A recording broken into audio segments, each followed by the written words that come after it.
혼자 사는 게 외롭지 않냐? 남은 인생 누군가와 함께 해야 하지 않겠어? 늙어서 병들면 옆에 있어 줄 사람이 필요해. 많은 사람이 노년의 재혼을 고민하는 이유입니다. 하지만 재혼이 외로움을 해결해 줄 거라는 기대는 위험한 착각입니다. 함께 산다고 반드시 행복한 것도 아니고 오히려 더 큰 후회와 갈등이 기다릴 수도 있습니다. 차라리 혼자가 낫다는 것을 깨닫는 순간이 반드시 찾아옵니다. 이번 영상은 재혼이 미친 짓인 5가지 이유를 설명드리겠습니다. 좋아요, 구독해 주시면 복 받으실 겁니다. 감사합니다. 노년의 재혼이 미친 짓인 첫 번째 이유는 서로 병수발을 들며 지쳐간다는 것입니다. 젊을 때의 결혼은 함께 미래를 꿈꾸며 살아가는 것이지만 나이 들어 하는 재혼은 결국 서로의 간병인이 되는 것과 다를 바 없습니다. 처음에는 기대와 설렘이 있을지 모르지만 시간이 지나면서 병원과 약국을 전전하는 일이 일상이 되고 결국 서로에게 부담이 되는 상황에 놓이게 됩니다. 처음에는 아픈 날에도 곁에 있어 줄 사람이 있으면 좋겠다 라고 생각할 수 있습니다. 하지만 현실은 다릅니다. 상대가 아프면 자신이 챙겨야 하고 자신이 아프면 상대에게 미안해져야 합니다. 몸이 성할 때는 서로 의지할 수 있지만 한쪽이라도 병이 들면 상황이 완전히 달라집니다. 허리라도 다쳐서 거동이 불편해지면, 치매라도 오면 결국 상대방이 지쳐가고 원망이 쌓이게 됩니다. 간병은 생각보다 훨씬 힘든 일입니다. 단순히 약을 챙겨주는 정도가 아니라 화장실을 데려가고 목욕을 시켜주고 밤새 돌봐야 하는 일이 반복됩니다. 병원비 부담도 커지고 심리적인 스트레스도 극심해집니다. 요양병원에 맡기는 것도 한계가 있습니다. 비용이 감당이 안 되거나 상대가 끝까지 집에서 병수발을 요구하면 벗어날 방법이 없습니다. 결국 재혼이 서로를 위한 것이 아니라 서로를 지치게 만드는 일이 되는 것입니다. 특히 노년의 재혼은 각자의 건강 상태를 정확히 알기도 어렵습니다. 연애할 때는 밝고 건강해 보였던 사람이 막상 결혼하고 나니 숨겨왔던 병이 드러나는 경우도 많습니다. 당뇨, 고혈압, 치매 초기 증상, 관절염 등 보이지 않는 병들이 결혼 후에 터지면서 감당할 수 없는 상황이 벌어지기도 합니다. 자식들도 결국 등을 돌리게 됩니다.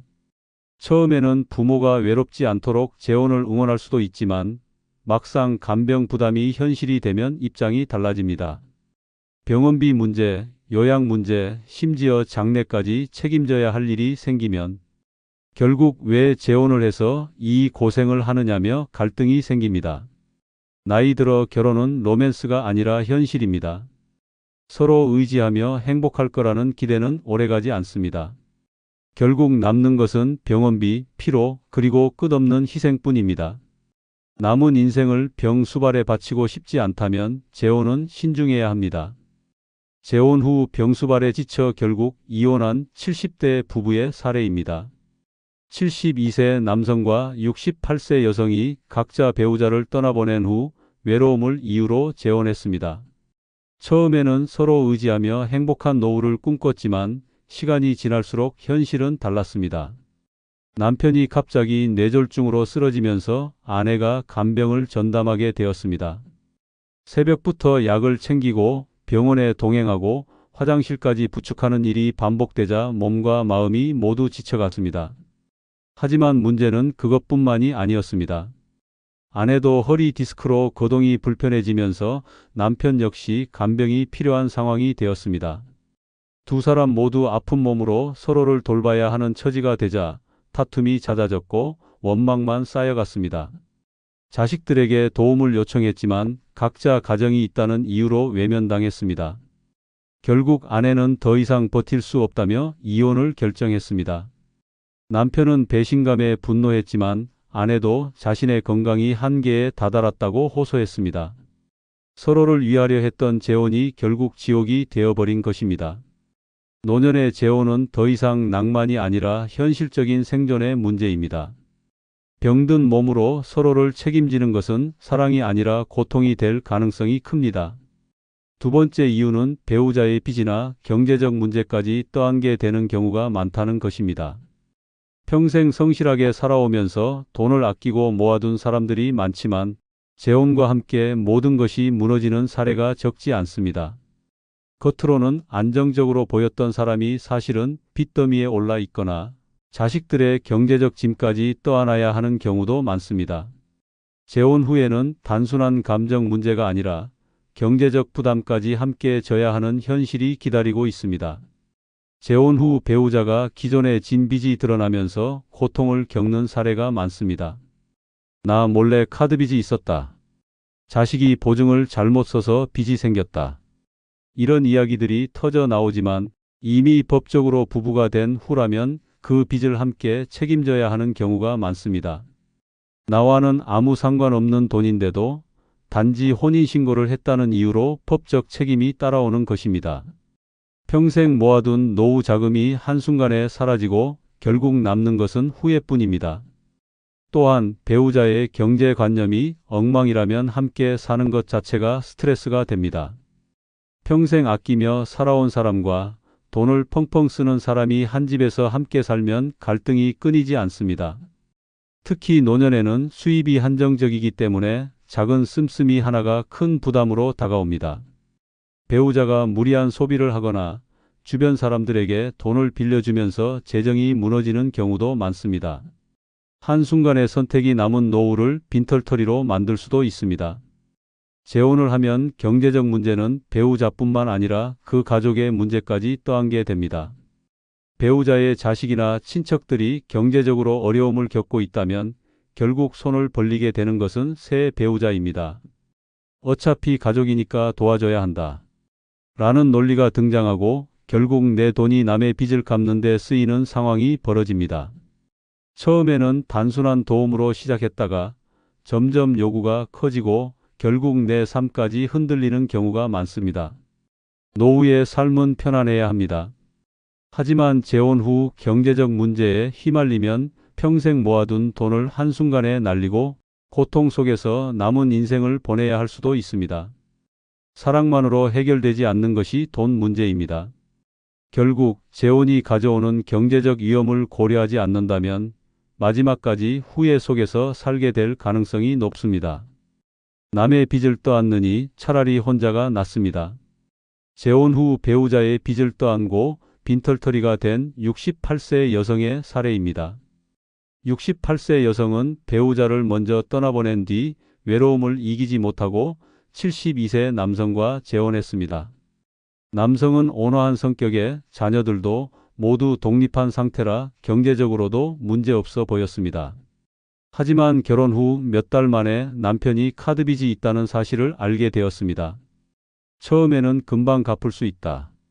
라는 말에 믿었지만 시간이 지나면서 숨겨진 빚이 계속 드러났습니다. 남편은 과거 사업 실패로 인해 그에게 부채가 있었고 연금을 받아도 이자 내기에 급급한 상태였습니다. 결국 생활비 대부분을 아내가 부담하게 되었고 남편의 자녀들까지 아버지가 힘드니 도와달라 며 돈을 요구하기 시작했습니다. 그녀는 평생 아끼며 모아둔 노후 자금을 갉아먹히면서도 부부인데 외면할 수 없다 는 죄책감에 돈을 계속 내주었습니다. 하지만 남편의 경제적 무책임은 끝이 없었습니다. 결국 그녀는 더는 감당할 수 없다는 판단에 이혼을 결심했지만 이미 남편 명의로 대출 보증까지 서준 뒤였습니다. 이혼 후에도 일부 빚을 떠안게 되었고 결국 평생 모은 돈을 모두 잃었습니다.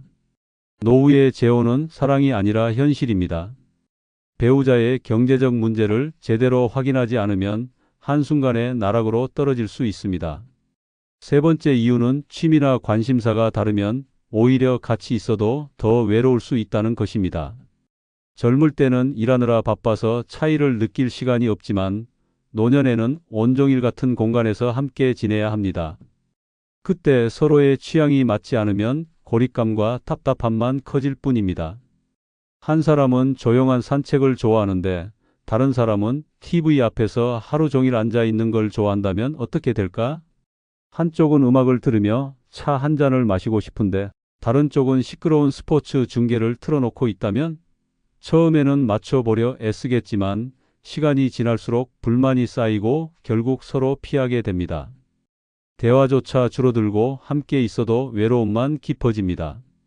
노년에는 각자의 삶의 방식이 확고해지기 때문에 상대의 취미를 억지로 맞추려 하면 스트레스가 쌓입니다.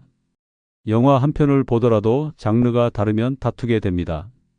나는 조용한 다큐멘터리를 보고 싶은데 왜 저 사람은 맨날 액션 영화만 틀어놓지?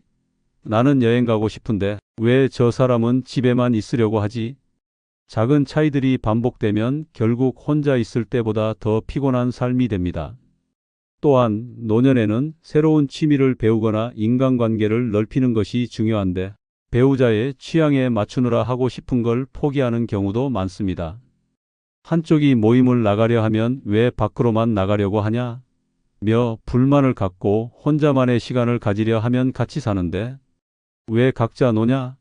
며 갈등이 생깁니다.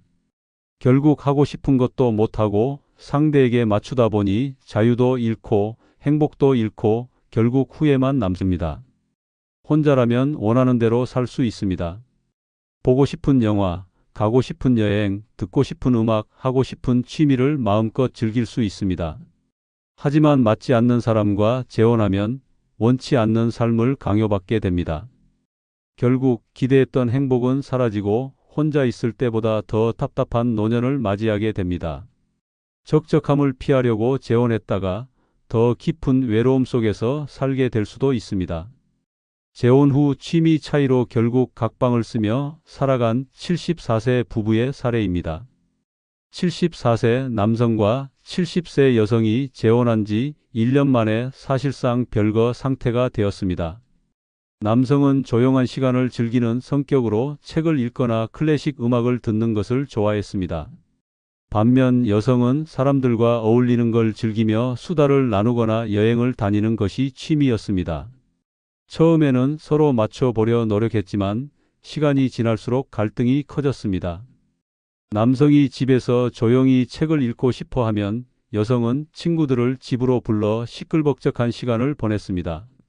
남성이 음악을 틀어놓으면 여성은 지루하고 답답하다 며 TV 볼륨을 크게 키웠습니다. 남성은 집에 있는 걸 좋아했지만 여성은 주말마다 여행을 가자고 했고 결국 서로 원하는 삶을 살지 못한 채 불만만 쌓였습니다. 결국 두 사람은 대화를 나누는 것조차 피하게 되었고 각방을 쓰며 따로 생활하기 시작했습니다. 남성은 차라리 혼자가 더 편하다 며 후회했고 여성 역시 함께 있어도 외롭다 고 말했습니다. 서로 다른 삶의 방식이 결국 두 사람을 더 고립시켰고 기대했던 행복은커녕 더 깊은 외로움 속에 빠지게 되었습니다. 네 번째는 오랜 세월 동안 익숙해진 생활 패턴이 한순간에 무너질 수 있다는 것입니다. 젊었을 때는 상대방과 함께하는 삶에 적응할 시간이 많았지만 노년에는 이미 자신만의 방식으로 살아온 시간이 더 길기 때문에 작은 변화도 스트레스로 다가옵니다. 서로 맞추려다 지치고 결국은 후회만 남게 됩니다. 아침에 일어나자마자 창문을 열고 커피 한 잔을 마시며 조용한 시간을 보내는 것이 행복인 사람이 있습니다. 하지만 배우자가 아침부터 음악을 틀어야 하루가 시작되는 것 같다 며 시끄러운 노래를 틀어놓으면 어떻게 될까? 한쪽은 새벽에 일찍 자고 새벽에 일어나는 습관이 있지만 다른 한쪽은 밤늦게까지 TV를 보며 생활한다면 처음에는 이해하려 노력하지만 시간이 지날수록 불편함이 쌓이고 짜증으로 변합니다. 내가 살아온 방식 자체가 부정당하는 기분이 들고 결국 내 집에서조차 편히 쉬지 못하는 상태가 됩니다. 식사 시간 하나도 문제입니다. 한 사람은 정해진 시간에 밥을 먹어야 하고 한 사람은 배가 고플 때 먹는 스타일이라면 어떻게 될까? 한쪽은 매 끼니를 직접 차려 먹어야 식성이 풀리는 반면 다른 쪽은 가볍게 한 끼 해결하는 걸 좋아한다면 서로에게 맞추려다가 결국 자신이 원하지 않는 방식으로 생활하게 되고 이것이 반복되면 사는 것 자체가 피곤해집니다. 가장 큰 문제는 혼자만의 시간이 사라진다는 것입니다. 노년에 혼자 살다 보면 오롯이 나만을 위한 시간이 얼마나 소중한지 알게 됩니다. 하지만 재혼을 하면 상대방과의 시간을 신경 써야 하고 결국 내가 원하는 것을 마음껏 하지 못하는 상황이 옵니다.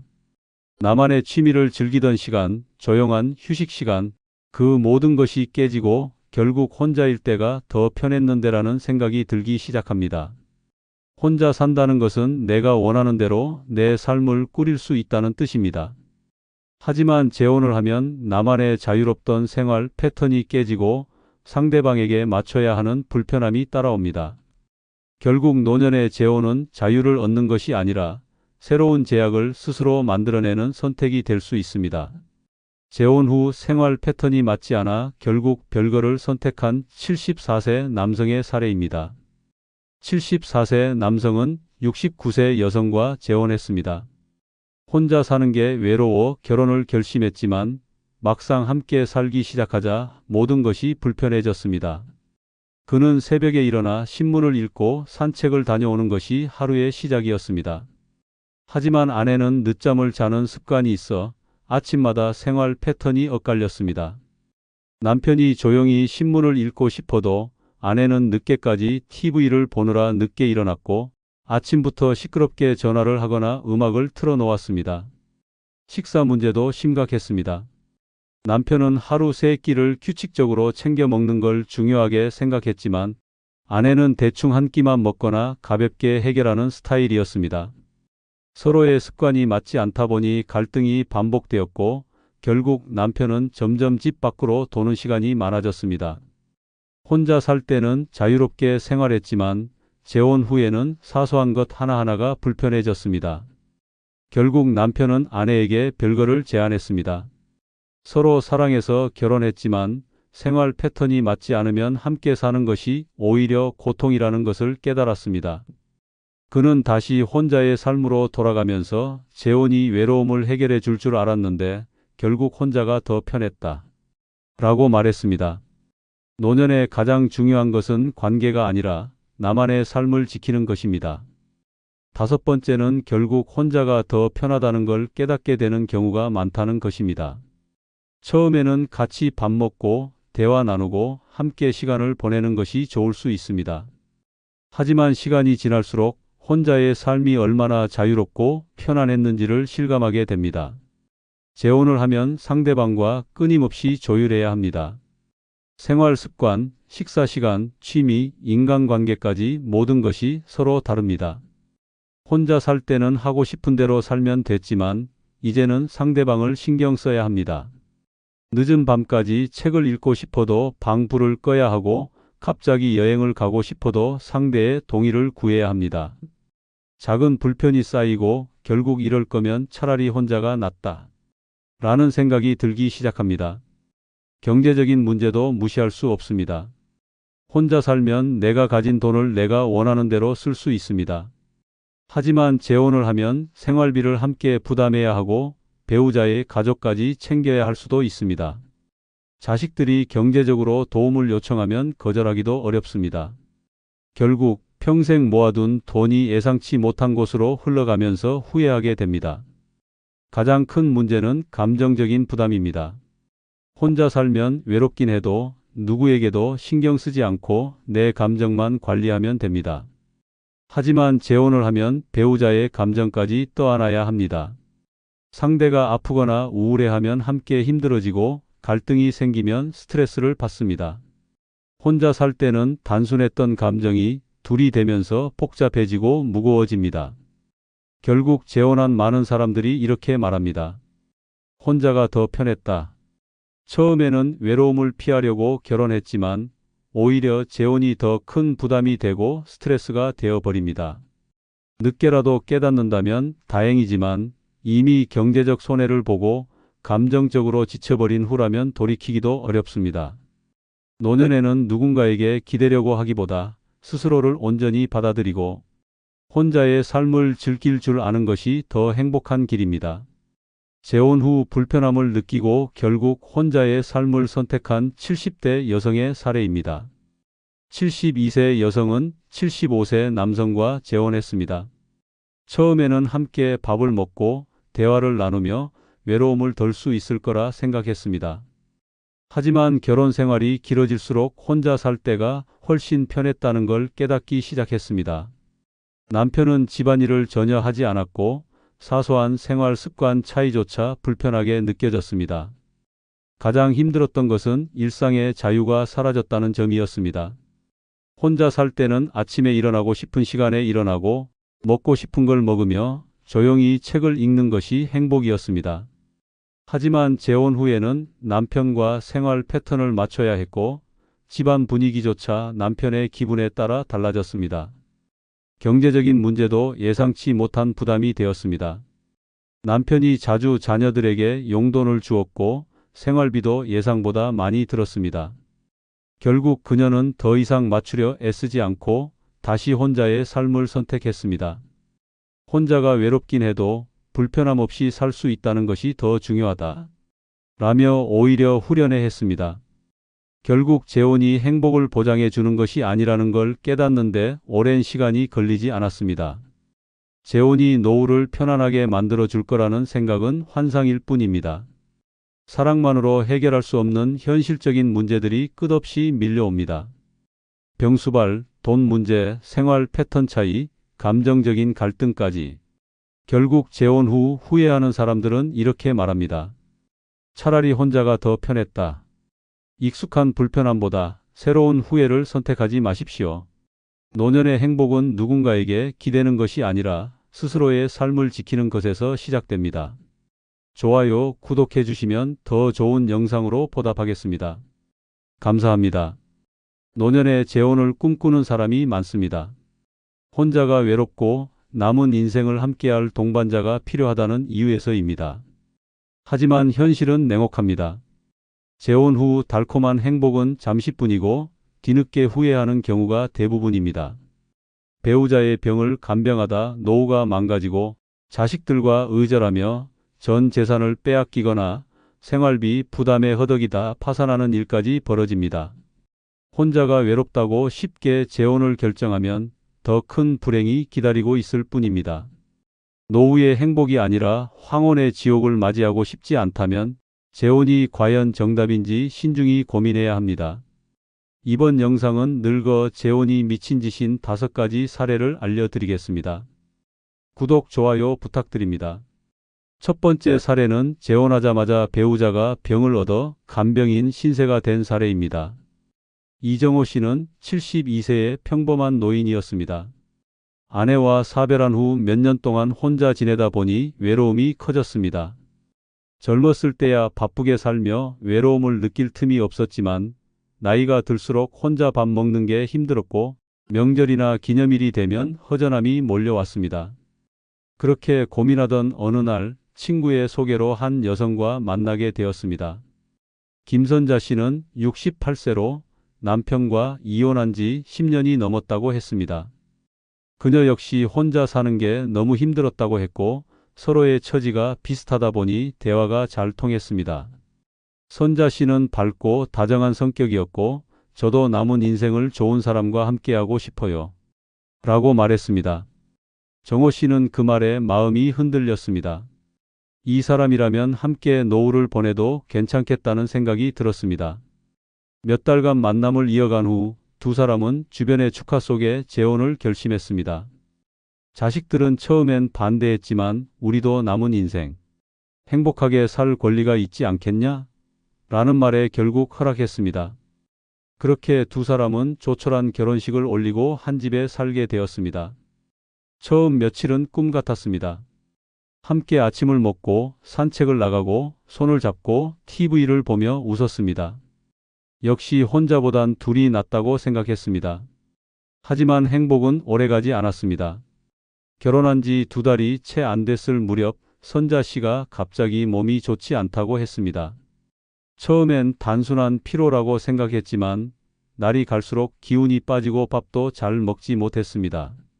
병원에 가보니 당뇨 합병증과 심장질환이 심각하다는 진단이 나왔습니다. 그제야 정호 씨는 알았습니다. 그녀가 원래부터 지병을 앓고 있었고 결혼 전부터 몸이 좋지 않았다는 사실을. 하지만 선자 씨는 이를 숨긴 채 결혼을 강행한 것이었습니다. 병원에서는 지속적인 치료와 관리가 필요하다고 했습니다. 하지만 치료비가 만만치 않았습니다. 정호 씨는 자기 연금과 노후 자금을 써가며 병원비를 부담해야 했습니다. 하지만 그것보다 더 힘든 건 간병이었습니다.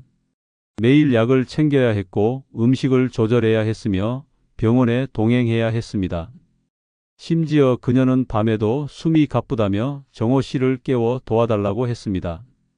처음엔 안쓰러운 마음에 최선을 다했지만 시간이 지나자 점점 지쳐갔습니다. 이 결혼이 잘못됐다는 걸 깨달은 건 선자 씨의 자식들이 등장했을 때였습니다. 평소에는 연락 한 번 없던 그녀의 자식들이 병세가 심해지자 찾아왔습니다. 그런데 걱정은커녕 어머니 돌보는 건 당연히 아저씨 목 아니냐? 라는 식이었습니다. 치료비도 간병도 모두 정호 씨가 감당해야 한다는 태도였습니다. 그제야 깨달았습니다. 자신이 사랑해서 결혼한 게 아니라 그녀의 가족들에게는 무료 간병인으로 전락했다는 사실을. 몇 달 후 정호 씨는 결국 쓰러졌습니다. 스트레스와 과로로 인해 건강이 급격히 나빠졌습니다. 하지만 아무도 그를 챙기지 않았습니다. 선자 씨는 여전히 병석에 있었고 그녀의 자식들은 어머니 때문에 힘든 건 알지만 그래도 책임지셔야죠. 라는 말만 할 뿐이었습니다. 결국 정호 씨는 결혼을 후회하며 별거를 선택했습니다. 혼자 사는 것이 외롭다고 해서 무작정 재혼을 결정한 것이 얼마나 큰 실수였는지 뼈저리게 깨달았습니다. 사랑한다고 해서 모든 현실적인 문제가 해결되는 것이 아니었습니다. 상대방의 건강 상태, 경제적 상황, 가족 관계까지 꼼꼼히 따져보지 않으면 재혼은 행복이 아니라 고통이 될 뿐이었습니다. 노년의 재혼은 신중해야 합니다. 단순한 외로움 때문에 결혼을 결정하면 결국 더 큰 후회로 돌아옵니다. 특히 상대방의 건강 상태는 반드시 확인해야 합니다. 그렇지 않으면 사랑이 아닌 평생 간병 계약을 맺는 꼴이 됩니다. 두 번째 사례는 자식들이 재혼을 반대해 의절당한 사례입니다. 박영자 씨는 69세입니다. 남편을 먼저 떠나보낸 지 10년이 넘었고 그동안 자식들과 손주들만 바라보며 살아왔습니다. 하지만 시간이 지나면서 점점 혼자가 되는 시간이 많아졌습니다. 자식들은 각자 가정을 꾸리느라 바빴고 손주들도 크면서 연락이 줄어들었습니다. 하루 종일 집에서 TV를 보거나 창밖을 바라보는 것이 일상이 되었습니다. 그런 그녀 앞에 한 남자가 나타났습니다. 이동식 씨는 72세로 오랫동안 혼자 지내왔다고 했습니다. 동네 경로당에서 우연히 마주치면서 몇 마디 나누던 사이였는데 하루는 그가 다가와 먼저 말을 걸었습니다. 박 여사님, 우리 나이쯤 되면 혼자가 제일 힘든 거 아닙니까? 라는 말에 가슴이 철렁했습니다. 혼자가 너무 외로웠습니다. 그날 이후 두 사람은 자주 만났습니다. 함께 시장을 가고 공원을 산책하며 소소한 일상을 공유했습니다. 오랜만에 누군가와 함께 밥을 먹는다는 것이 행복했습니다. 이동식 씨는 다정했고 늘 그녀를 웃게 만들었습니다. 자식들조차 바쁘다며 연락 한 통 없을 때 그는 늘 곁에서 챙겨줬습니다. 그렇게 몇 달이 지나자 자연스럽게 재혼 이야기가 나왔습니다. 우리 같이 살면 좋지 않겠어요? 라는 말에 고민했지만 나도 내 행복을 찾아야 한다는 생각이 들었습니다. 하지만 문제는 자식들이었습니다. 영자 씨가 재혼 소식을 전하자마자 아들과 딸은 격렬하게 반대했습니다.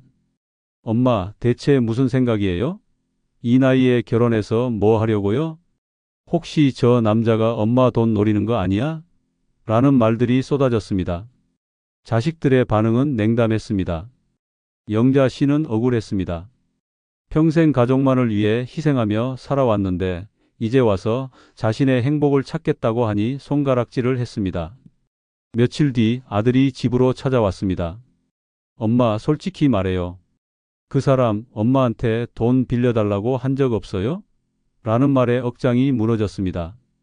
네, 엄마가 그렇게 돈밖에 모르는 사람이야? 라고 말했지만 아들은 듣지 않았습니다. 엄마가 지금은 모르겠지만 저런 사람들 다 목적이 있어서 접근하는 거예요. 라는 말이 돌아왔습니다.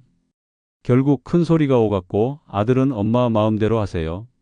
하지만 우리랑은 끝입니다. 라는 말을 남기고 집을 나갔습니다. 딸도 마찬가지였습니다. 엄마, 아빠 돌아가시고 나서 그렇게 외로웠어요? 그래도 가족이 있는 데라는 말을 했지만 가족이 영자 씨를 챙겨준 적은 없었습니다. 명절이나 생일 때 잠깐 찾아오고 필요할 때만 연락하면서 가족이라는 명목으로 그녀를 붙잡으려 했습니다. 영자 씨는 결심했습니다. 나는 내 인생 살 거야. 그렇게 이동식 씨와 조촐한 결혼식을 올리고 함께 살기 시작했습니다. 처음에는 행복했습니다. 하지만 예상치 못한 문제가 생겼습니다. 자식들이 연락을 끊었습니다. 평소에는 시도 때도 없이 전화하던 손주들도 더 이상 오지 않았습니다. 명절에도 아무도 찾아오지 않았습니다. 그녀의 선택을 인정하지 않는다는 뜻이었습니다. 어느 날 손주에게 전화를 걸었지만 딸이 받았습니다. 엄마, 제발 연락하지 마세요. 우리 애들도 엄마 일 때문에 혼란스러워해요. 라는 말을 듣는 순간 눈앞이 캄캄해졌습니다. 자식들은 그녀를 완전히 지워버린 것이었습니다. 시간이 지나면서 이동식 씨와의 생활도 예전 같지 않았습니다. 처음에는 다정했던 그도 점점 무뚝뚝해졌고 생활비 문제로 자주 다투게 되었습니다. 조용히 자신의 돈을 쓰려고 하면 우리 부부인데 돈 관리는 같이 해야지 라며 은근히 간섭했습니다. 불안한 마음에 은행 통장을 확인해 보니 생활비 명목으로 빠져나간 돈이 적지 않았습니다. 혹시 자식들이 말한 게 맞았던 걸까? 라는 생각이 들었습니다. 하지만 후회해도 소용없었습니다. 이미 자식들과의 관계는 돌이킬 수 없는 상황이 되었습니다. 혼자가 싫어서 선택한 재혼이었지만 결과적으로 더 깊은 외로움을 불러왔습니다. 노년의 재혼은 신중해야 합니다. 단순한 외로움 때문에 결혼을 결정하면 더 큰 상처를 받을 수 있습니다. 특히 자식들과의 관계가 악화될 가능성을 반드시 고려해야 합니다. 가족의 반대를 무시하고 결혼했을 때 감당해야 할 후폭풍은 예상보다 훨씬 클 수 있습니다. 결국 외로움을 해결하려다 더 큰 외로움을 초래하는 최악의 선택이 될 수도 있습니다. 세 번째 사례는 배우자에게 속아 전 재산을 빼앗기고 쫓겨난 사례입니다. 김종택 씨는 74세입니다. 젊었을 때는 열심히 일하며 가족을 위해 희생했고 은퇴 후에는 아내와 조용한 노후를 보내려 했습니다. 하지만 인생은 계획대로 되지 않았습니다. 아내가 병을 얻어 먼저 세상을 떠났고 자식들은 각자의 삶이 바쁘다며 점점 연락이 줄어들었습니다. 혼자 사는 날이 길어지면서 외로움이 커졌고 이렇게 쓸쓸하게 늙어가는 게 맞는 걸까? 하는 생각이 들었습니다. 그러던 어느 날 동네 지인의 소개로 한 여성을 만났습니다. 이명숙 씨는 67세로 성격이 밝고 다정한 사람이었습니다. 그녀는 말했습니다. 혼자는 너무 외롭죠? 저도 그래요. 그 말이 가슴 깊이 박혔습니다. 대화가 잘 통했고 오랜만에 누군가와 함께 웃으며 시간을 보냈습니다. 몇 번 만나고 나니 이 사람과 함께라면 더 이상 외롭지 않겠다는 생각이 들었습니다. 몇 개월간 만남을 이어가던 중 명숙 씨가 조심스럽게 말을 꺼냈습니다. 우리 이렇게 좋게 만나는데 서로 의지하며 살면 더 행복하지 않을까요? 결혼 이야기였습니다. 김종택 씨는 고민했지만 혼자 쓸쓸히 죽어가는 것보다는 누군가와 함께하는 것이 낫겠다고 생각했습니다. 자식들에게 알렸지만 반응은 차가웠습니다. 아버지, 아직도 정신 못 차리셨어요? 혹시 그 여자 돈 노리는 거 아니에요? 라는 말이 돌아왔습니다. 하지만 사랑하는 사람을 의심하는 것은 비열한 짓이라 생각했습니다. 결국 반대에도 불구하고 결혼을 강행했습니다. 결혼 후 몇 달간은 행복했습니다. 함께 밥을 먹고 산책을 하고 집안일도 나눠서 하면서 오랜만에 가정의 따뜻함을 느꼈습니다. 하지만 얼마 지나지 않아 이상한 기운이 감돌기 시작했습니다. 어느 날 명숙 씨가 말을 꺼냈습니다. 당신 명의로 된 집이 있으면 나중에 법적으로 복잡해질 수도 있어요. 우리 부부인데 재산도 함께 관리하는 게 좋지 않겠어요? 처음에는 뜬금없는 말이라 생각했지만 그녀는 내가 당신을 떠나려고 그러는 게 아니라 서로 믿고 살자는 의미라며 설득했습니다. 김종택 씨는 부부 사이에 신뢰가 중요하지라는 생각으로 그녀의 말을 따랐습니다. 그러던 어느 날 김종택 씨가 은행에서 돈을 찾으려 하자 이상한 점을 발견했습니다. 계좌에 있어야 할 돈이 사라져 있었습니다. 당황해 재산 상황을 확인해 보니 명숙 씨가 생활비 명목으로 조금씩 인출한 것이 아니라 큰 금액이 빠져나간 것이었습니다.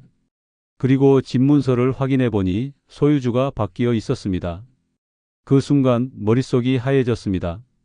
김종택 씨가 따지자 명숙 씨의 태도는 돌변했습니다. 내가 그동안 당신 뒷바라지한 게 얼만데 이 정도도 못 해줘요?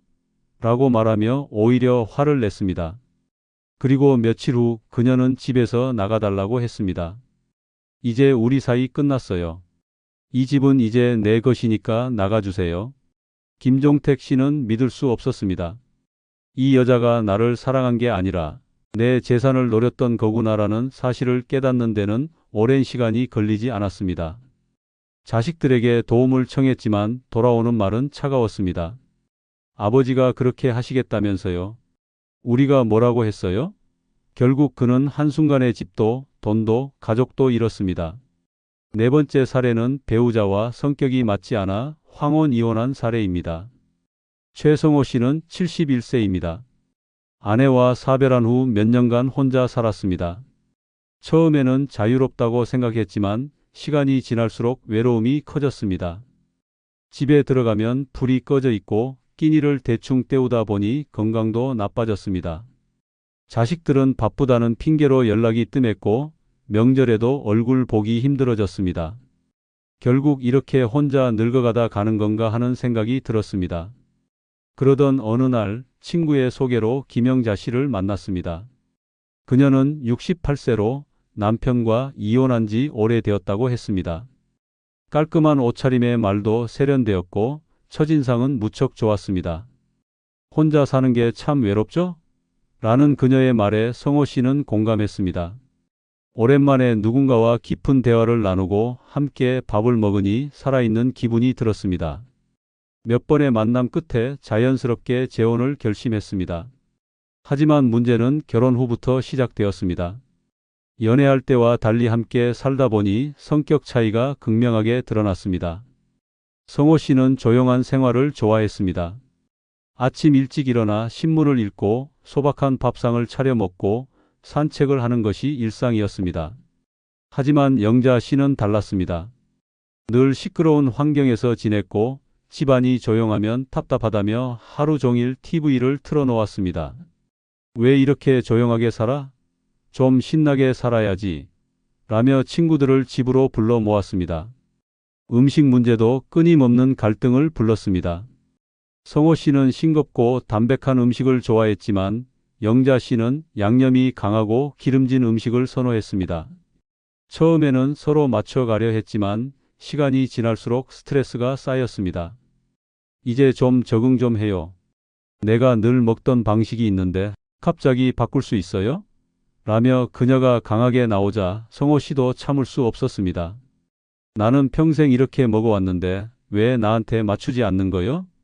결국 매 끼니마다 신경전을 벌이는 일이 반복되었습니다. 생활 습관 차이도 심각한 문제가 되었습니다. 성호 씨는 깔끔한 성격이어서 집안이 정리되어 있어야 마음이 편했습니다. 하지만 영자 씨는 털털한 성격이라 물건을 아무 데나 두고 설거지도 밀려 있을 때가 많았습니다. 아니, 집이 이렇게 지저분하면 어떻게 살아?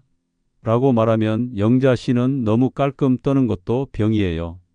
라며 대수롭지 않게 넘겼습니다. 이런 생활이 몇 개월 지속되자 둘 다 지쳐갔습니다. 애초에 성격이 맞지 않았지만 서로 참고 살면 괜찮아질 거라 생각했습니다. 하지만 그 생각이 오산이었습니다. 결정적인 사건은 어느 날 터졌습니다. 영자 씨가 친구들과 여행을 갔다가 늦게 들어온 날이었습니다. 성호 씨는 집에서 늦도록 기다리며 연락도 없는 그녀를 걱정했습니다. 밤늦게 돌아온 그녀에게 왜 이렇게 늦게 들어와? 연락이라도 해야지. 라고 말하자 영자 씨는 한숨을 쉬며 대꾸했습니다. 나는 당신한테 허락받고 살아야 돼요? 그 말에 성호 씨는 더 이상 참을 수 없었습니다. 결국 두 사람은 결혼 1년 만에 황혼 이혼을 결정했습니다.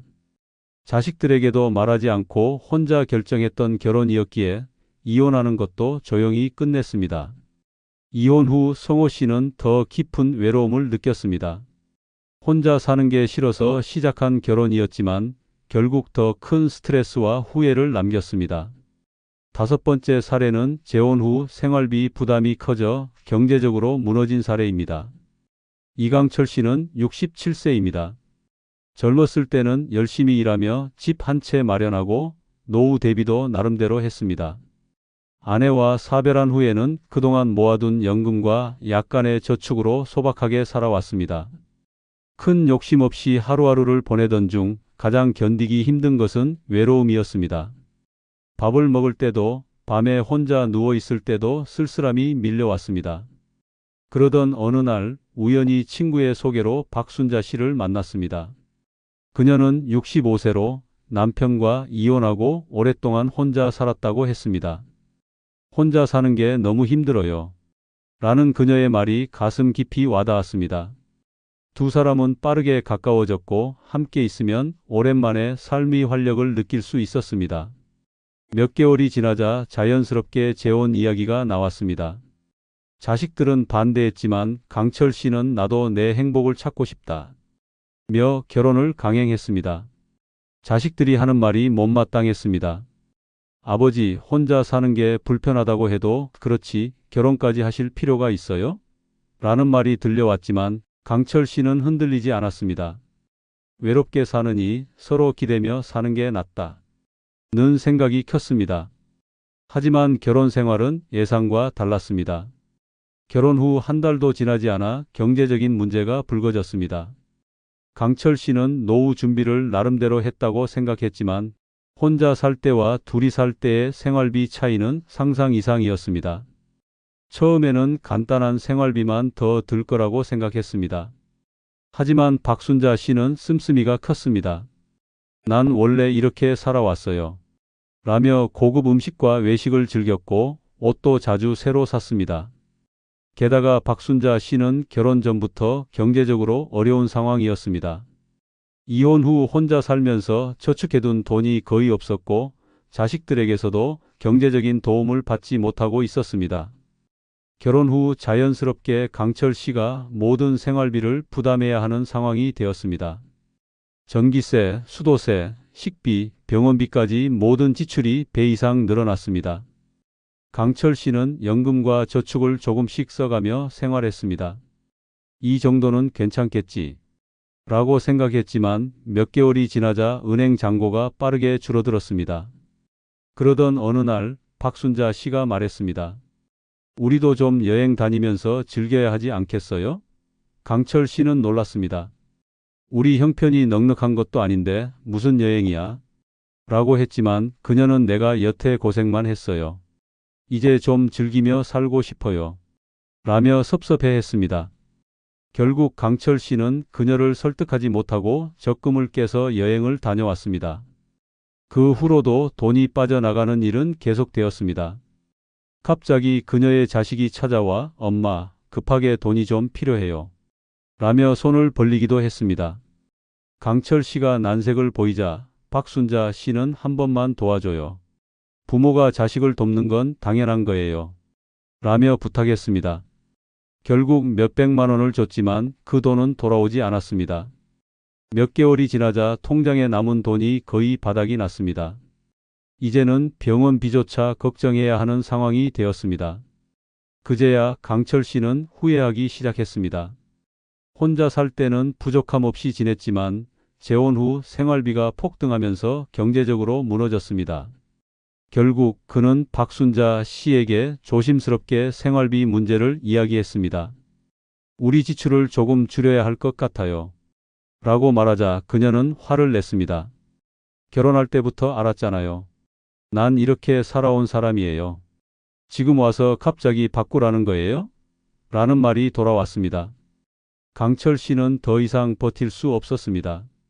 결국 그는 결혼 1년 만에 이혼을 결심했습니다. 하지만 남은 것은 텅 빈 통장과 후회뿐이었습니다. 혼자 살기 싫어서 시작한 재혼이었지만 결과적으로는 경제적으로 무너지는 최악의 선택이 되었습니다.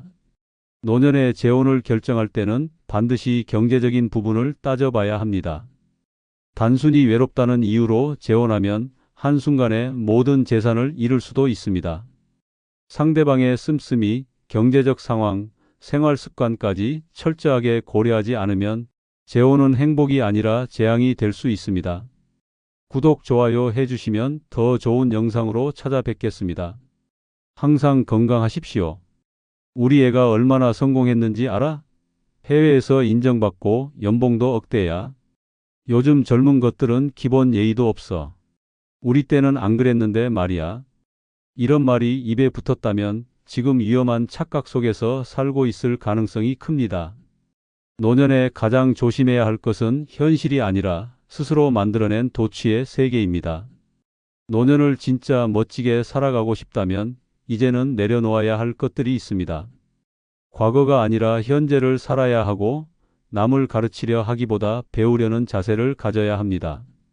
지금부터 노년에 절대 도취되면 안 되는 6가지를 설명드리겠습니다. 먼저 좋아요, 구독 버튼을 눌러주시면 감사하겠습니다.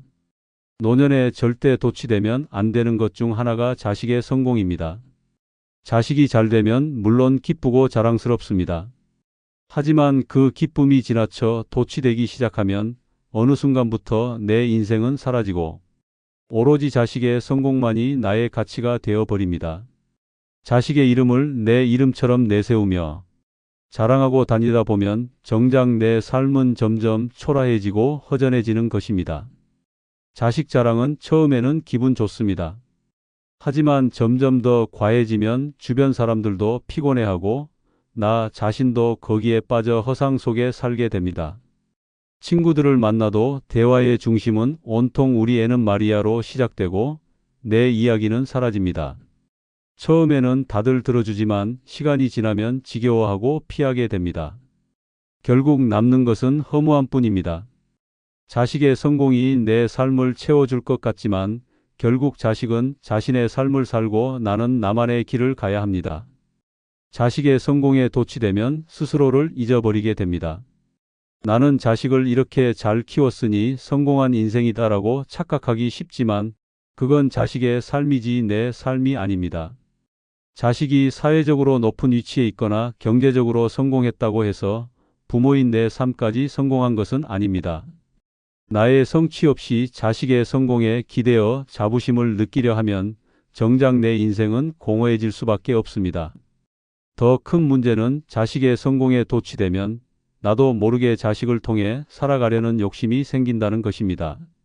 내가 널 어떻게 키웠는데라며 은근한 보상을 기대하거나 자식이 내 기대대로 행동하지 않으면 서운함을 느끼게 됩니다.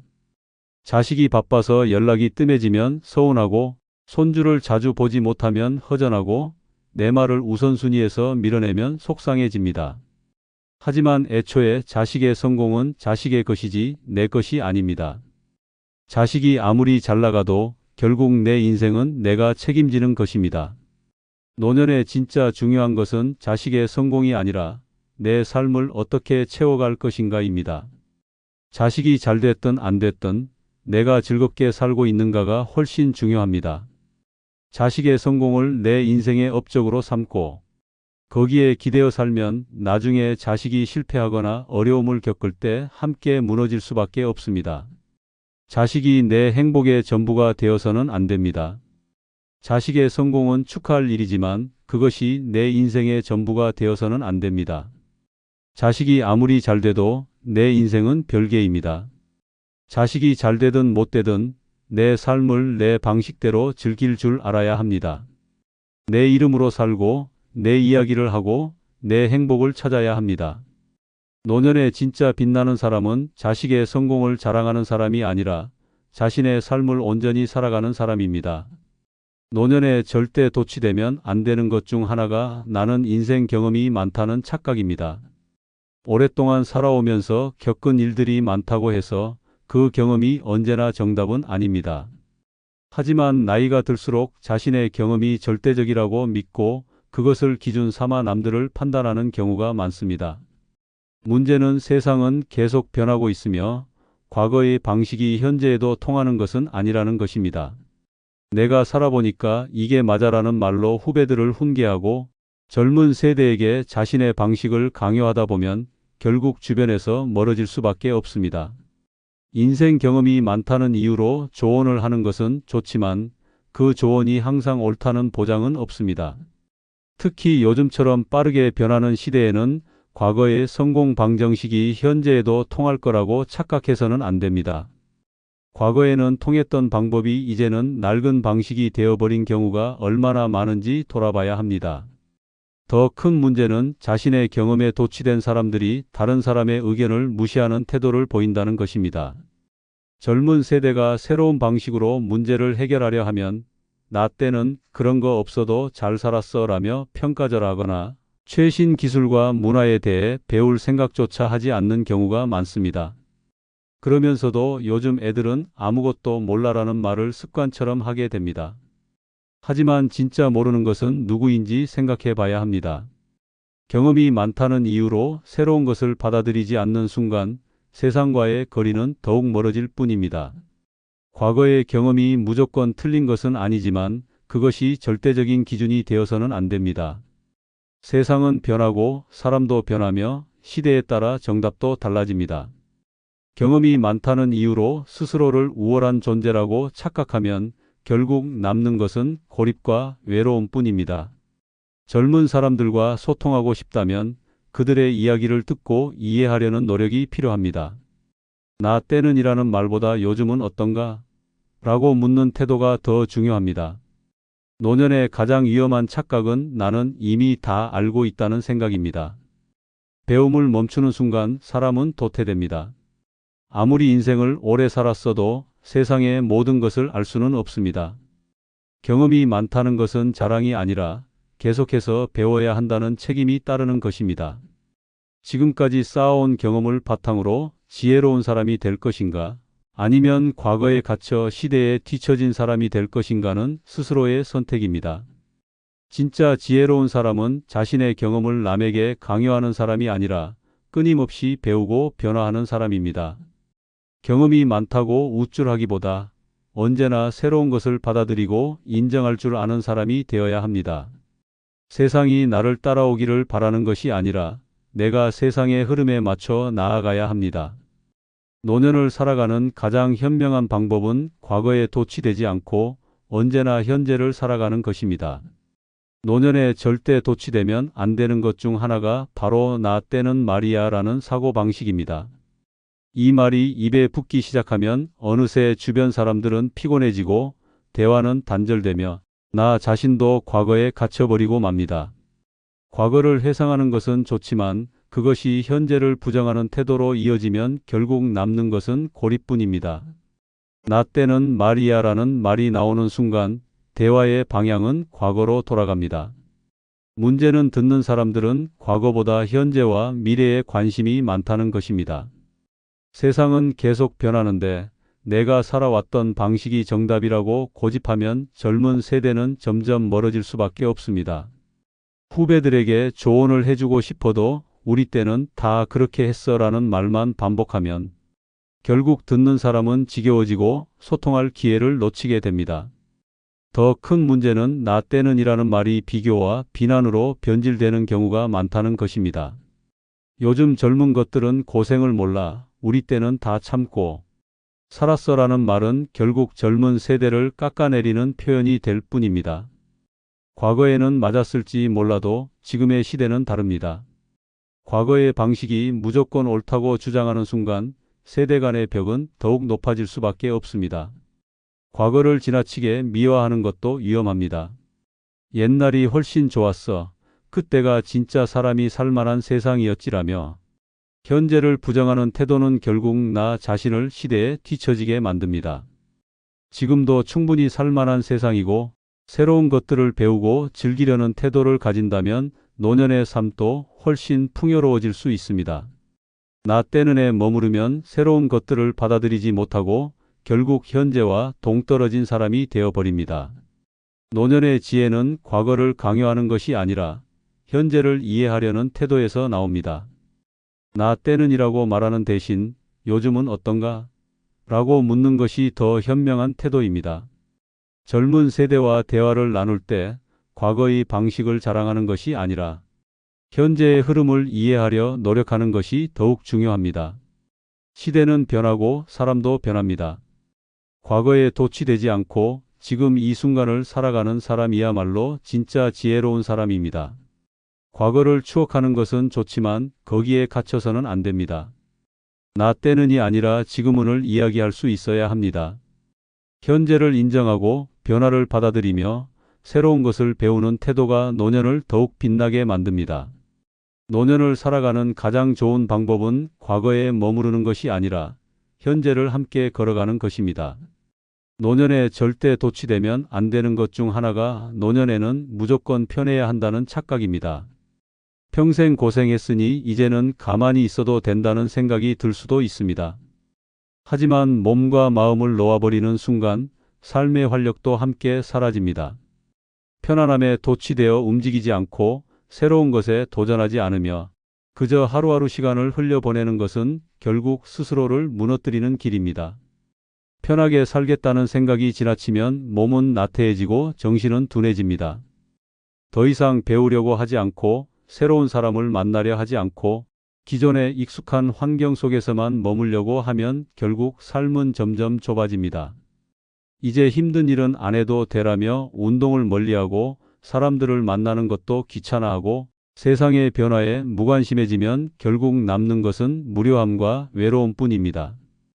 편하게만 살려다 보면 어느 순간 삶이 무의미해지는 것입니다. 노년이 되었다고 해서 도전을 멈춰야 하는 것은 아닙니다. 새로운 취미를 배우고 새로운 기술을 익히고 새로운 곳으로 여행을 떠나야 합니다. 이 나이에 뭘 더 배워? 라는 생각이 드는 순간 세상과의 연결고리는 끊어집니다.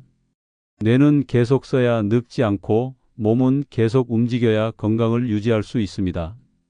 편안함을 핑계로 아무것도 하지 않으면 결국 스스로를 고립시키는 결과를 낳게 됩니다. 또한 노년이니까 대접받아야 한다는 생각도 경계해야 합니다. 자식들이 나를 모셔야 하고 주변에서 나를 배려해줘야 한다는 생각에 도취되면 스스로 아무것도 하려 하지 않게 됩니다. 하지만 세상은 그렇게 돌아가지 않습니다. 가족도 친구도 사회도 각자의 삶이 바쁘고 모든 것이 내 중심으로 돌아갈 수는 없습니다. 도움을 받으려 하기보다 스스로 할 수 있는 것은 직접 해야 하고 적극적으로 삶을 개척해야 합니다. 노년을 진짜 편안하게 살고 싶다면 몸과 마음이 건강해야 합니다. 그것을 위해서는 적당한 긴장감과 활동이 필수입니다.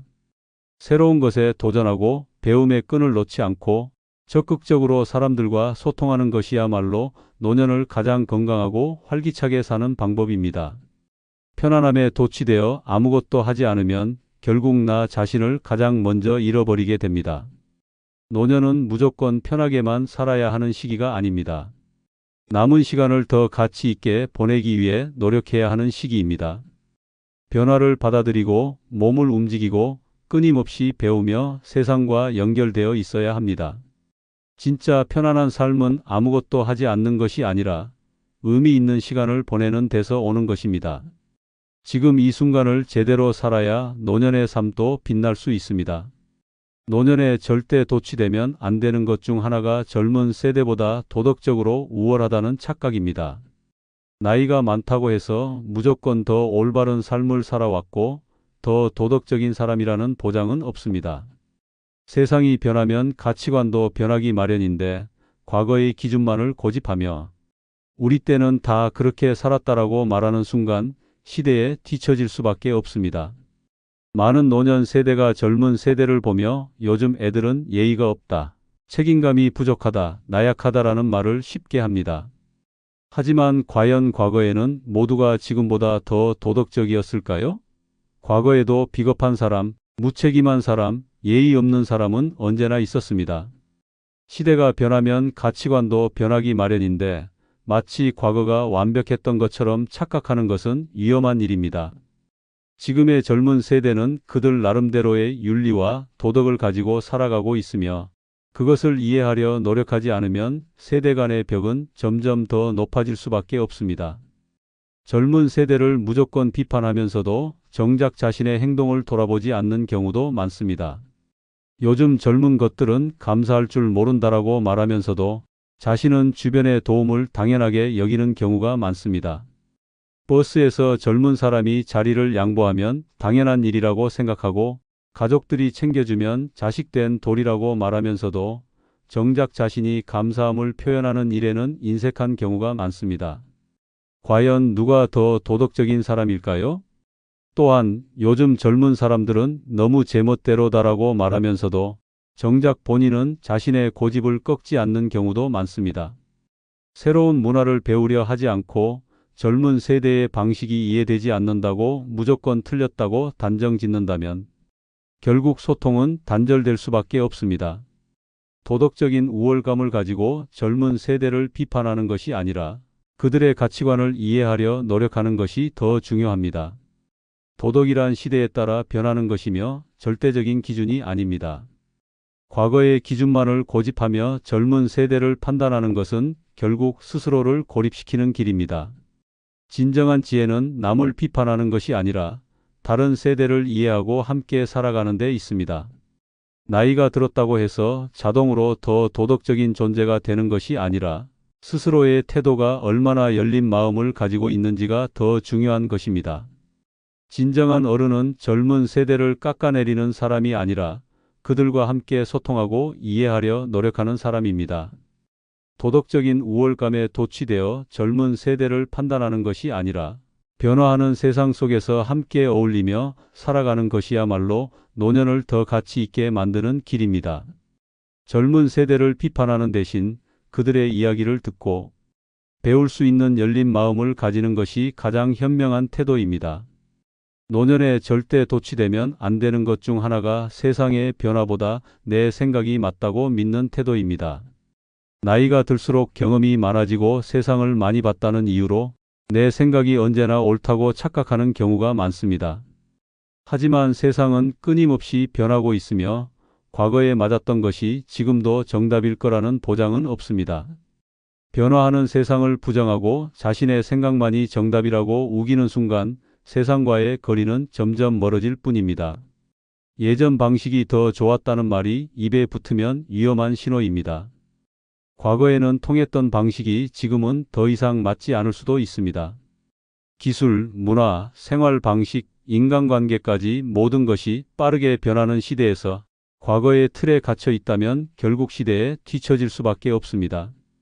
한때는 익숙했던 것들이 사라지고 새로운 것들이 등장하는 것이 당연한 흐름인데 이를 인정하지 않고 내가 살아보니까 이게 맞다며 변화를 거부하는 태도를 보이면 결국 고립되는 것은 나 자신입니다. 세상의 변화보다 자신의 생각이 맞다고 믿는 사람들은 새로운 것에 대한 거부감이 심합니다. 스마트폰이 보급되었을 때 굳이 저런 걸 왜 써? 라고 했던 사람들이 이제는 스마트폰 없이는 생활이 불편해진 것처럼 변화는 거부할 대상이 아니라 받아들여야 하는 것입니다. 그런데도 여전히 나는 아날로그 방식이 좋아. 요즘 것들은 너무 복잡해라며 변화를 외면하는 순간 새로운 흐름을 따라갈 기회를 스스로 차단하게 됩니다. 변화가 두려운 것이 아니라 변화를 거부하는 태도가 문제입니다. 더 심각한 문제는 자신의 생각이 절대적으로 맞다고 믿는 태도가 결국 인간관계를 무너뜨린다는 것입니다. 가족이나 젊은 세대가 새로운 생각을 이야기해도 너희는 아직 몰라. 그런 건 다 필요 없어라며 무시하는 순간 대화의 문은 닫혀버립니다. 상대방의 의견을 존중하지 않고 무조건 자신의 방식이 옳다고 주장하면 결국 주변 사람들은 점점 멀어지게 됩니다. 세상의 변화보다 자신의 생각이 맞다고 믿는 사람들은 본인은 변하지 않으면서도 세상이 자신을 이해해 주기를 바라는 착각을 합니다. 하지만 세상은 한 사람에게 맞춰 움직이지 않습니다. 노년의 가장 위험한 착각은 나는 이미 다 알고 있다는 생각입니다. 아무리 많은 경험을 했다 해도 세상의 모든 것을 다 알 수는 없습니다. 진짜 지혜로운 사람은 자신의 생각을 강요하는 사람이 아니라 끊임없이 배우고 변화하는 사람입니다. 과거의 방식을 고집하는 것이 아니라 새로운 것을 받아들이고 세상의 흐름을 인정하는 것이야말로 진정한 지혜입니다. 세상의 변화는 멈추지 않습니다. 변화보다 내 생각이 맞다고 믿는 순간 나는 세상에서 점점 뒤처질 뿐입니다. 나이가 들었다고 해서 배움을 멈춰서는 안 됩니다. 세상의 흐름을 인정하고 새로운 것에 도전하며 열린 마음으로 세상을 바라보는 것이야말로 진짜 노년을 빛나게 하는 방법입니다. 노년을 진짜 의미 있게 보내고 싶다면 과거가 아니라 현재를 살아야 합니다. 노년에 진짜 중요한 것은 과거에 도취되어 사는 것이 아니라 현재를 살아가는 것입니다. 도취된 착각 속에서 점점 외로워질 것인가? 아니면 세상과 함께 호흡하며 마지막까지 빛날 것인가는 오직 나의 선택에 달려 있습니다. 지금 이 순간부터라도 내려놓아야 합니다. 그래야만 진짜 노년을 제대로 살아갈 수 있습니다. 구독, 좋아요 해주시면 더 좋은 영상으로 보답하겠습니다. 감사합니다.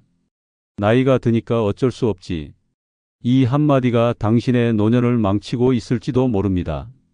나이는 숫자일 뿐이지만 어떤 태도로 살아가느냐에 따라 10년은 더 젊어질 수도 10년 더 빨리 늙을 수도 있습니다. 어떤 사람은 활기차고 당당한 노후를 살고 어떤 사람은 외롭고 초라하게 늙어갑니다. 그 차이를 만드는 것은 돈도 건강도 아닌 스스로 만들어가는 삶의 태도입니다. 당신을 더 빨리 늙게 만들고 결국 후회 속에서 남은 시간을 보내게 하는 노년에 가지면 안 되는 7가지가 있습니다. 만약 지금 당신이 이런 습관을 가지고 있다면 당장 버리지 않으면 앞으로의 노년은 점점 더 불행해질 수밖에 없습니다. 영상 시작에 앞서 좋아요, 구독 부탁드립니다. 노년에 가지면 안 되는 7가지 중 첫 번째는 지나친 참견과 간섭입니다. 지나친 참견과 간섭은 노년을 외롭게 만드는 가장 빠른 지름길입니다. 나이가 들수록 가족과 가까운 관계를 유지하고 싶어 하지만 필요 이상의 간섭과 조언은 결국 사람들을 지치게 만들고 나를 멀어지게 하는 독이 됩니다. 자식이든 손주든 주변 사람이든 모두 각자의 삶이 있고 그 삶을 자기 방식대로 살아갈 권리가 있습니다. 많은 부모가 자식들의 인생에 지나치게 개입합니다. 너는 왜 그렇게 사니? 이런 선택을 하면 안 돼. 내가 살아보니까. 그건 틀렸어. 같은 말들이 자식들에게 부담이 됩니다. 좋은 의도로 한 말이지만 듣는 입장에서는 결국 잔소리로 들리고 관계를 피곤하게 만드는 요소가 됩니다. 처음에는 대답을 해주던 자식들도 어느 순간부터는 부모와의 대화를 피하고 거리를 두기 시작합니다. 손주 교육에 대한 간섭도 마찬가지입니다. 부모가 아닌 조부모는 조언자가 되어야지 부모의 역할을 대신하려 해서는 안 됩니다. 우리 때는 이렇게 키웠다. 요즘 교육 방식은 엉터리다라며 지나친 간섭을 하면 결국 부모와 갈등을 빚고 손주와의 관계도 어색해질 뿐입니다. 도움을 줄 수는 있어도 선택은 그들의 몫이라는 것을 인정해야 합니다. 이웃이나 친구 관계에서도 지나친 간섭은 문제를 만듭니다. 왜 아직 결혼을 안 했어? 그 돈으로 이런 걸 사면 안 되지. 요즘 사람들은 너무 버릇이 없어. 같은 불필요한 간섭은 듣는 사람을 불편하게 합니다. 결국 주변 사람들은 피하기 시작하고 점점 대화할 사람이 줄어들며 고립된 노년을 맞이하게 됩니다. 지나친 참견을 줄이는 것이 관계를 더 편안하게 만듭니다. 상대방의 선택을 존중하고 조용히 지켜보는 것이 더 깊은 신뢰를 쌓는 방법입니다. 정말 필요한 순간에만 의견을 내고 나머지는 침묵하는 지혜를 가지면 주변 사람들도 부담 없이 다가올 수 있습니다. 노년이 되면 가장 중요한 것은 사람들과의 좋은 관계를 유지하는 것입니다. 참견과 간섭을 줄이는 것만으로도 사람들은 더 편하게 다가오고 관계는 더 따뜻해질 수 있습니다. 조언을 줄이고 대신 더 많이 들어주는 사람이 될 때 노년의 인간관계는 훨씬 풍요로워질 것입니다. 두 번째는 외모 관리에 대한 무관심입니다. 외모 관리에 대한 무관심은 노년을 초라하게 만들고 삶의 활력을 잃게 하는 가장 위험한 습관입니다. 나이가 들었다고 해서 자신을 가꾸는 일을 포기하면 그 순간부터 몸도 마음도 급격히 늙어갑니다. 외모 관리는 단순히 남들에게 잘 보이기 위한 것이 아니라 자기 자신을 존중하고 삶을 긍정적으로 유지하는 중요한 태도입니다. 많은 사람이 나이가 들면 이제 와서 뭘 꾸미겠어? 늙었는데. 무슨 화장이야? 이 나이에 옷을 신경 써봐야 소용없어라는 생각을 하며 자신을 가꾸는 일을 멈춥니다.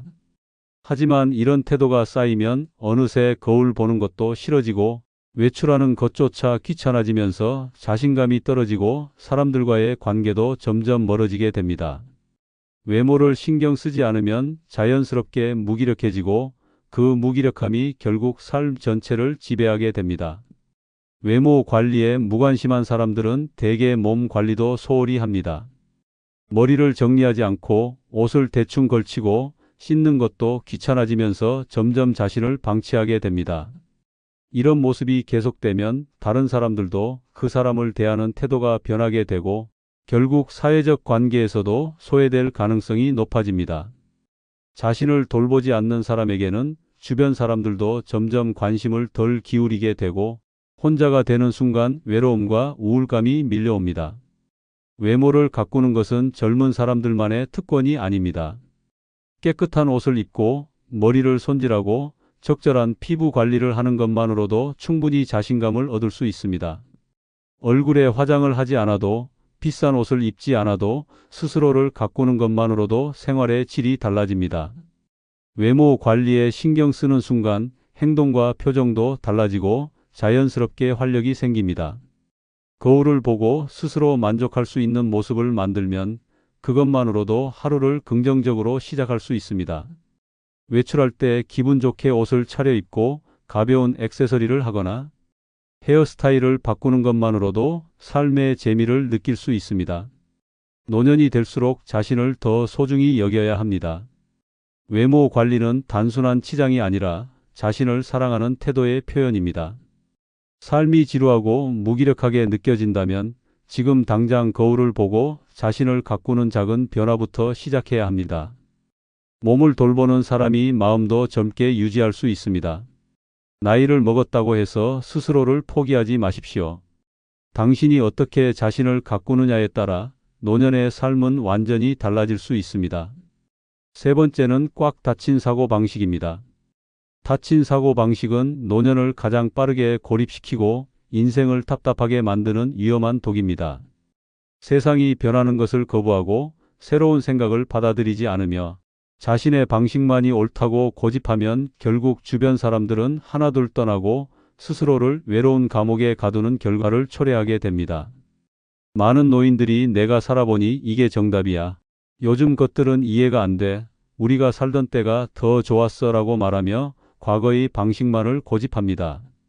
하지만 이런 태도는 변화하는 세상에서 스스로를 점점 더 뒤처지게 만들고 타인과의 소통을 단절시키는 가장 위험한 습관입니다. 사고가 멈추는 순간 사람도 멈추고 삶의 활력도 사라집니다. 기술의 변화도 마찬가지입니다. 스마트폰, 인터넷 같은 새로운 기술을 배우려 하지 않으면 세상과 점점 단절됩니다. 자식, 손주들과 소통할 수 있는 기회도 줄어들고 정보의 흐름에서 소외되면서 결국 세상과의 연결이 완전히 끊어지는 상태가 됩니다. 이 나이에 무슨 스마트폰이야. 나는 이런 거 못 배워라고 말하는 순간 자신을 더 불편하고 외로운 삶으로 몰아넣게 됩니다. 닫힌 사고방식은 인간관계에도 치명적입니다. 타인의 의견을 무시하고 자신의 생각만을 강요하는 태도는 결국 주변 사람들을 지치게 만듭니다. 자녀나 주변 사람들이 새로운 의견을 내놓을 때마다 그건 틀렸어.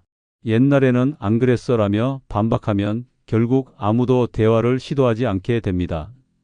시간이 지날수록 고립이 심해지고 결국 혼자 남는 길로 가게 됩니다. 열린 사고방식을 가지려면 새로운 것을 배우고 젊은 세대와 소통하며 변화에 적응하려는 노력이 필요합니다. 스마트폰을 배우고 새로운 취미를 시도하고 세상의 변화에 관심을 가지는 순간 사고방식도 유연해지고 인생도 훨씬 흥미로워집니다. 나는 모른다, 배울 수 있다라는 태도를 가지는 것만으로도 세상은 완전히 다르게 보이게 됩니다. 노년이 되었다고 해서 더 이상 배울 것이 없다고 생각하는 순간 인생의 재미는 사라지고 고립이 시작됩니다. 사고방식을 닫아버리면 세상과 단절되고 주변 사람들도 점점 멀어집니다. 반대로 열린 마음을 가지면 새로운 기회가 찾아오고 노년의 삶도 더욱 풍요로워집니다. 지금부터라도 닫힌 사고방식을 버리고 변화와 성장을 받아들이는 자세를 가져야 합니다. 당신이 세상을 받아들이는 만큼 세상도 당신을 받아들일 것입니다. 네 번째는 아무 쓸데없는 걱정입니다. 쓸데없는 걱정은 노년을 불안과 후회로 가득 채우고 삶의 기쁨을 빼앗아 가는 가장 쓸모없는 습관입니다. 내일 건강이 더 나빠지면 어쩌지? 돈이 부족해지면 어떡하지? 자식들이 잘못된 선택을 하면 어쩌지? 끝없이 이어지는 걱정들은 문제를 해결해 주지 않을 뿐만 아니라 오히려 건강을 해치고 삶을 무기력하게 만듭니다. 젊었을 때는 해야 할 일이 많아서 걱정을 할 시간이 없었지만 나이가 들면서 하루 종일 불안한 생각에 사로잡혀 있는 사람들이 많아집니다. 하지만 걱정을 많이 한다고 해서 더 건강해지거나 돈이 더 생기거나 자식들이 더 잘 사는 것이 아닙니다. 쓸데없는 걱정은 스스로를 피곤하게 만들고 결국 남은 시간을 불안 속에서 허비하는 최악의 습관입니다. 걱정은 특히 건강에 치명적입니다. 쓸데없는 걱정을 하는 순간 스트레스 호르몬이 분비되면서 혈압이 올라가고 면역력이 떨어지며 몸속 염증이 증가하여 각종 질병의 원인이 됩니다. 괜히 나갔다가 다치면 어쩌지? 라는 걱정 때문에 외출을 피하고 병원에 가면 나쁜 결과가 나올까봐 무섭다며 건강검진을 미루는 순간 몸과 마음은 더 빠르게 망가집니다. 자식 걱정도 마찬가지입니다. 자식의 삶은 부모가 대신 살아줄 수 없습니다. 하지만 많은 부모가 우리 애가 힘들지는 않을까? 손주 교육은 제대로 하고 있는 걸까? 같은 걱정으로 스트레스를 받습니다. 하지만 자식이 몇십 년을 살아온 것처럼 이제는 부모도 자식을 놓아줄 때입니다. 걱정한다고 해결되는 것이 아니라 믿고 맡기는 것이 가장 현명한 방법입니다. 걱정을 멈추고 나면 삶이 훨씬 가벼워지고 더 즐거워집니다. 문제가 생기면 해결하면 되고 해결할 수 없는 일이라면 받아들이면 됩니다. 걱정을 반복하는 대신 그 에너지를 나를 위해 쓰는 것이 훨씬 더 가치 있습니다. 산책을 하고 책을 읽고 사람들을 만나며 하루를 충만하게 보내는 것이 진짜 인생을 사는 방법입니다. 노년은 불안과 걱정 속에서 보낼 시간이 없습니다. 걱정을 한다고 해서 내일이 달라지는 것이 아니라 지금 이 순간을 즐기지 못할 뿐입니다. 걱정 대신 하루를 더 의미 있게 채우고 삶을 온전히 살아가야 합니다. 당신의 남은 시간이 걱정이 아니라 기쁨으로 채워지길 바랍니다. 다섯 번째는 지나친 자존심입니다. 지나친 자존심은 노후를 외롭고 힘들게 만드는 가장 위험한 감정입니다. 젊었을 때는 자존심이 강한 것이 자부심이 될 수도 있지만 노년에는 오히려 사람들과의 관계를 단절시키고 도움을 거부하게 만들며 결국 스스로를 고립시키는 독이 됩니다. 나이가 들수록 자존심을 내려놓아야 할 순간이 많아집니다. 건강이 예전 같지 않으니 도움을 요청해야 할 때가 있고 새로운 것을 배우기 위해 자존심을 접어야 할 순간도 생깁니다. 하지만 나는 이런 부탁 못해. 남한테 신세 지느니 차라리 안 한다. 이 나이에 창피해서 못 배우겠다는 생각이 들면 그때부터 삶은 점점 좁아지고 기회는 사라지며 결국 남은 것은 외로움뿐입니다. 가족과의 관계도 지나친 자존심이 걸림돌이 됩니다. 자식에게 먼저 연락하는 것을 자존심 상하는 일로 여기고 도움을 주겠다는 가족의 손길도 거절하며 스스로를 고립시키는 노인들이 많습니다. 하지만 자존심을 지키느라 관계를 멀어지게 만들면 결국 혼자가 될 수밖에 없습니다. 세상 누구도 먼저 다가와 줄 거라는 보장은 없으며 마음의 벽을 먼저 허무는 사람이 진짜 인생을 누릴 수 있습니다. 새로운 것을 배우는 데 있어서도 자존심이 방해가 됩니다. 스마트폰이나 인터넷 사용이 익숙하지 않으면서도 이 나이에 이런 걸 배우긴 늦었어. 괜히 창피만 당하는 거 아니야? 라는 생각을 하면 변화는 없고 점점 세상과 멀어질 뿐입니다. 배우는데 늦은 나이는 없으며 오히려 배우려는 태도를 가진 사람이 더 젊게 살아갑니다. 모르는 것을 인정하고 배우려는 자세를 가질 때 노년은 더 활기차고 즐거워집니다. 자존심을 내려놓는 것은 약한 것이 아니다. 오히려 더 현명하고 강한 사람만이 자신의 부족함을 인정하고 남에게 도움을 요청할 줄 안다. 혼자서 모든 걸 해결해야 한다는 부담을 버리고 관계 속에서 더 유연하게 살아갈 때 노년의 삶은 훨씬 풍요로워진다. 고립된 자존심을 지키느라 인생을 망치는 것보다 마음을 열고 더 나은 노년을 살아가는 것이 훨씬 가치 있는 선택입니다. 70대 중반의 한 노인은 가족과 거의 연락하지 않고 혼자 지내는 삶을 선택했습니다. 젊었을 때 사업을 하며 자존심 하나로 살아왔고 어려운 순간에도 누구에게 도움을 요청하는 것을 자존심 상하는 일이라 여겼습니다. 자식들이 도움을 주겠다고 했지만 내 힘으로 살아야지 신세 지느니 그냥 혼자 해결하겠다는 생각에 끝까지 거절했습니다. 나이가 들면서 몸이 약해지고 경제적으로도 점점 어려워졌지만 주변 사람들에게 사정을 털어놓지 않았습니다. 동네 사람들과도 어울리지 않았고 자식들에게 먼저 연락하는 것도 자존심이 허락하지 않았습니다. 결국 병이 심해졌을 때조차 병원에 가기를 거부했고 상태가 악화된 후에야 뒤늦게 가족에게 연락했지만 오랜 거리감 때문에 충분한 도움을 받지 못했습니다. 자존심을 지키려다 결국 외로움 속에서 고립된 삶을 살게 되었습니다. 조금만 더 마음을 열고 주변의 손길을 받아들였더라면 훨씬 더 따뜻하고 편안한 노년을 보낼 수 있었을 것입니다. 6번째는 감사를 모르는 태도입니다. 감사를 모르는 태도는 노년을 불행으로 이끄는 가장 치명적인 독입니다. 어떤 사람은 같은 환경에서도 행복을 느끼며 살아가지만 어떤 사람은 늘 불평과 불만으로 가득 차 있습니다. 그 차이는 환경이 아니라 감사하는 마음을 가지고 사느냐에 달려 있습니다. 작은 것에도 감사하는 사람은 나이가 들어도 따뜻한 관계를 유지하며 행복하게 살아가지만 늘 불평만 하는 사람은 결국 주변에 아무도 남지 않는 외로운 노년을 맞이하게 됩니다. 많은 노인이 예전보다 몸이 불편해서 불행하다. 자식들이 예전처럼 신경을 안 써준다. 세상이 너무 변해서 못 살겠다는 불평 속에서 살아갑니다. 하지만 지금 누리고 있는 것들이 얼마나 소중한지 깨닫지 못하는 순간 삶은 점점 더 불만으로 가득 차게 됩니다. 건강이 조금이라도 허락되는 것, 가족이 곁에 있는 것, 친구와 한 끼 식사를 함께 할 수 있는 것조차도 누군가에게는 간절한 행복일 수 있습니다. 감사를 모르면 있는 것마저도 당연하게 여기고 결국 아무것도 만족할 수 없는 삶이 됩니다. 감사를 잃은 사람들은 주변 사람들에게도 부정적인 영향을 줍니다. 자식들이 나한테 해준 게 뭐 있냐? 요즘 젊은 것들은 예의가 없다. 이 나이에 사는 게 무슨 의미가 있냐? 같은 말들을 반복하는 순간 가족과 친구들은 점점 대화를 피하게 됩니다. 감사가 없는 말에는 따뜻함이 없고 결국 사람들을 밀어내는 결과를 낳습니다. 노년이 행복하려면 있는 것에 감사하는 태도를 가져야 합니다.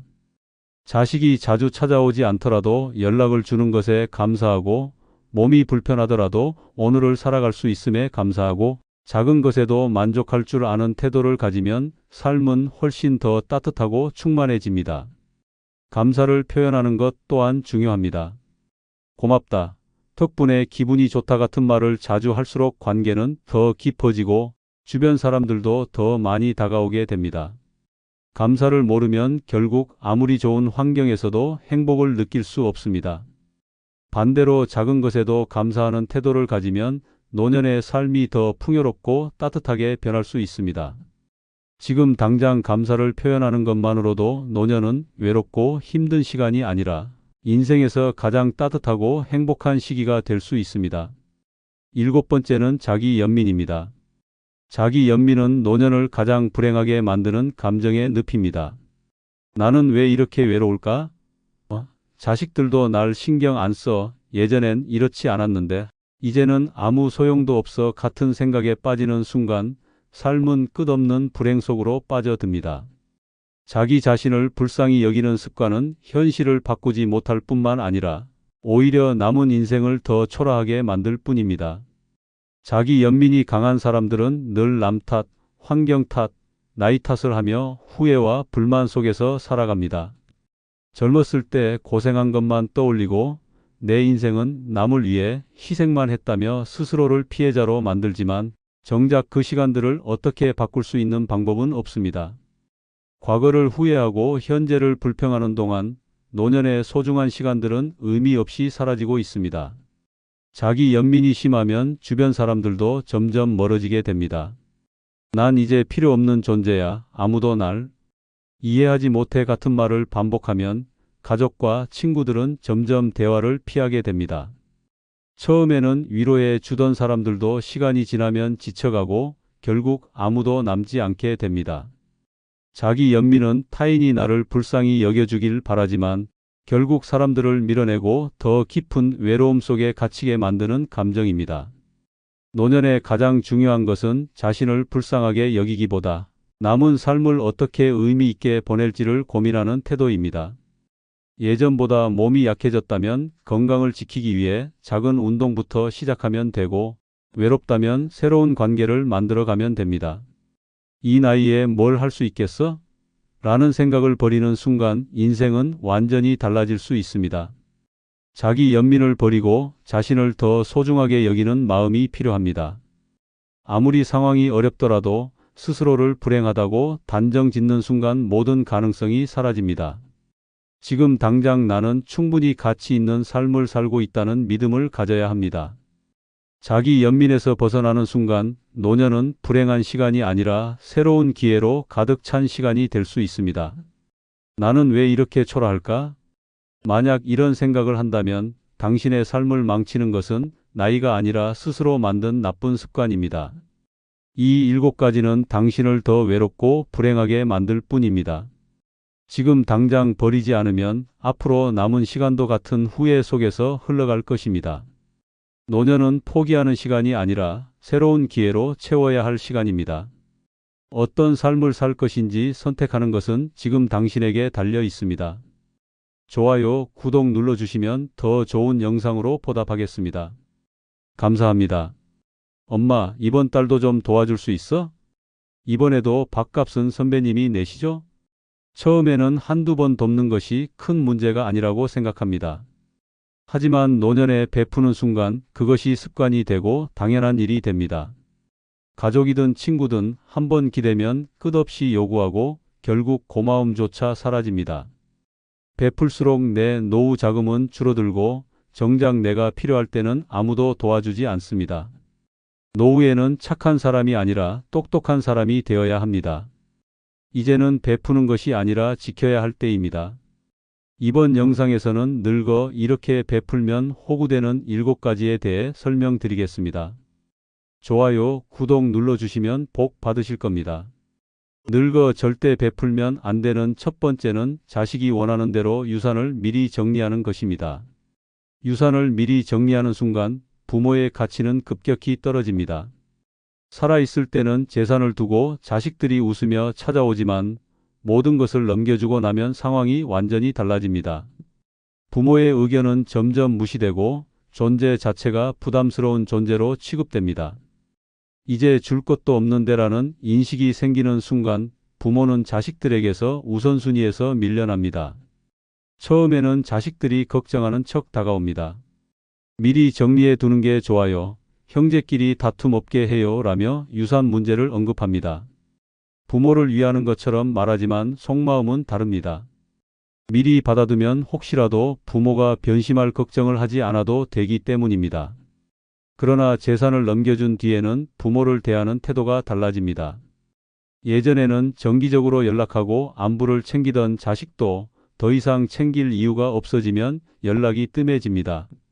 가장 위험한 것은 집과 통장을 자식 명의로 바꾸는 일입니다. 나중에 상속세 아끼려고 법적으로 정리해 두는 게 좋으니까라는 말에 속아 서류에 도장을 찍는 순간 부모의 권리는 사라집니다. 집을 자식 명의로 넘긴 후에 갈 곳이 없어지는 부모가 많습니다. 자식이 그냥 편하게 사세요 라고 말해도 그 집은 더 이상 부모의 것이 아닙니다. 자식이 마음만 먹으면 언제든지 팔아버릴 수 있고 심지어 부모를 내쫓을 수도 있습니다. 실제로 그런 사례가 적지 않습니다. 돈을 미리 나눠주는 것도 위험합니다. 살아있는 동안 조금씩 도와주는 것과 아예 유산을 넘겨주는 것은 전혀 다릅니다. 미리 주는 순간 부모는 자식에게 경제적으로 의존해야 하는 처지가 됩니다. 돈이 필요할 때도 눈치를 보게 되고 부탁하는 입장이 됩니다. 부모가 생활비를 요구하면 그동안 많이 받았잖아요. 이제 우리도 힘들어요 라며 거절당할 수도 있습니다. 결국 남은 노후를 쓸쓸하게 보내야 합니다. 형제 사이에서도 분란이 생깁니다. 공평하게 나눠주겠다는 부모의 선한 의도와 다르게 자식들은 받은 금액과 조건을 두고 불만을 품기 시작합니다. 누군가는 더 받았다고 생각하고 누군가는 손해를 봤다고 느낍니다. 부모가 있을 때는 참고 지내지만 결국 부모가 세상을 떠난 후에는 형제 간 관계가 틀어지는 일이 많습니다. 부모가 오히려 싸움에 씨앗을 남기는 셈이 됩니다. 부모는 끝까지 재산을 지켜야 합니다. 유산을 미리 정리해 줄수록 자식들은 부모를 가볍게 여기고 부담스러워합니다. 아직 건강하니까 필요 없어요 라고 말하는 순간 부모의 영향력은 사라집니다. 경제적 권리가 있어야 자식들에게도 존중받고 사회적으로도 당당할 수 있습니다. 내 재산은 내 마지막 순간까지 내 것입니다. 절대 자식이 원하는 대로 넘겨줘서는 안 됩니다.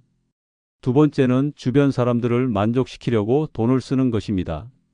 주변 사람들을 만족시키려고 돈을 쓰다 보면 결국 남는 것은 후회뿐입니다. 처음에는 작은 돈으로 관계를 유지하려 하지만 시간이 지나면 더 많은 것을 요구받게 됩니다. 한번 베풀면 그것이 습관이 되고 당연한 일이 됩니다.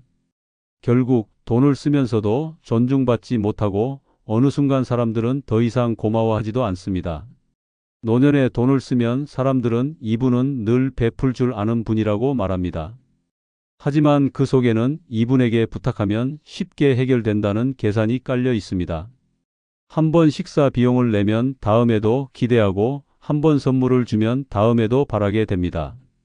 처음에는 감사 인사를 하지만 나중에는 당연하게 받아들이고 결국 요구하는 태도로 변합니다.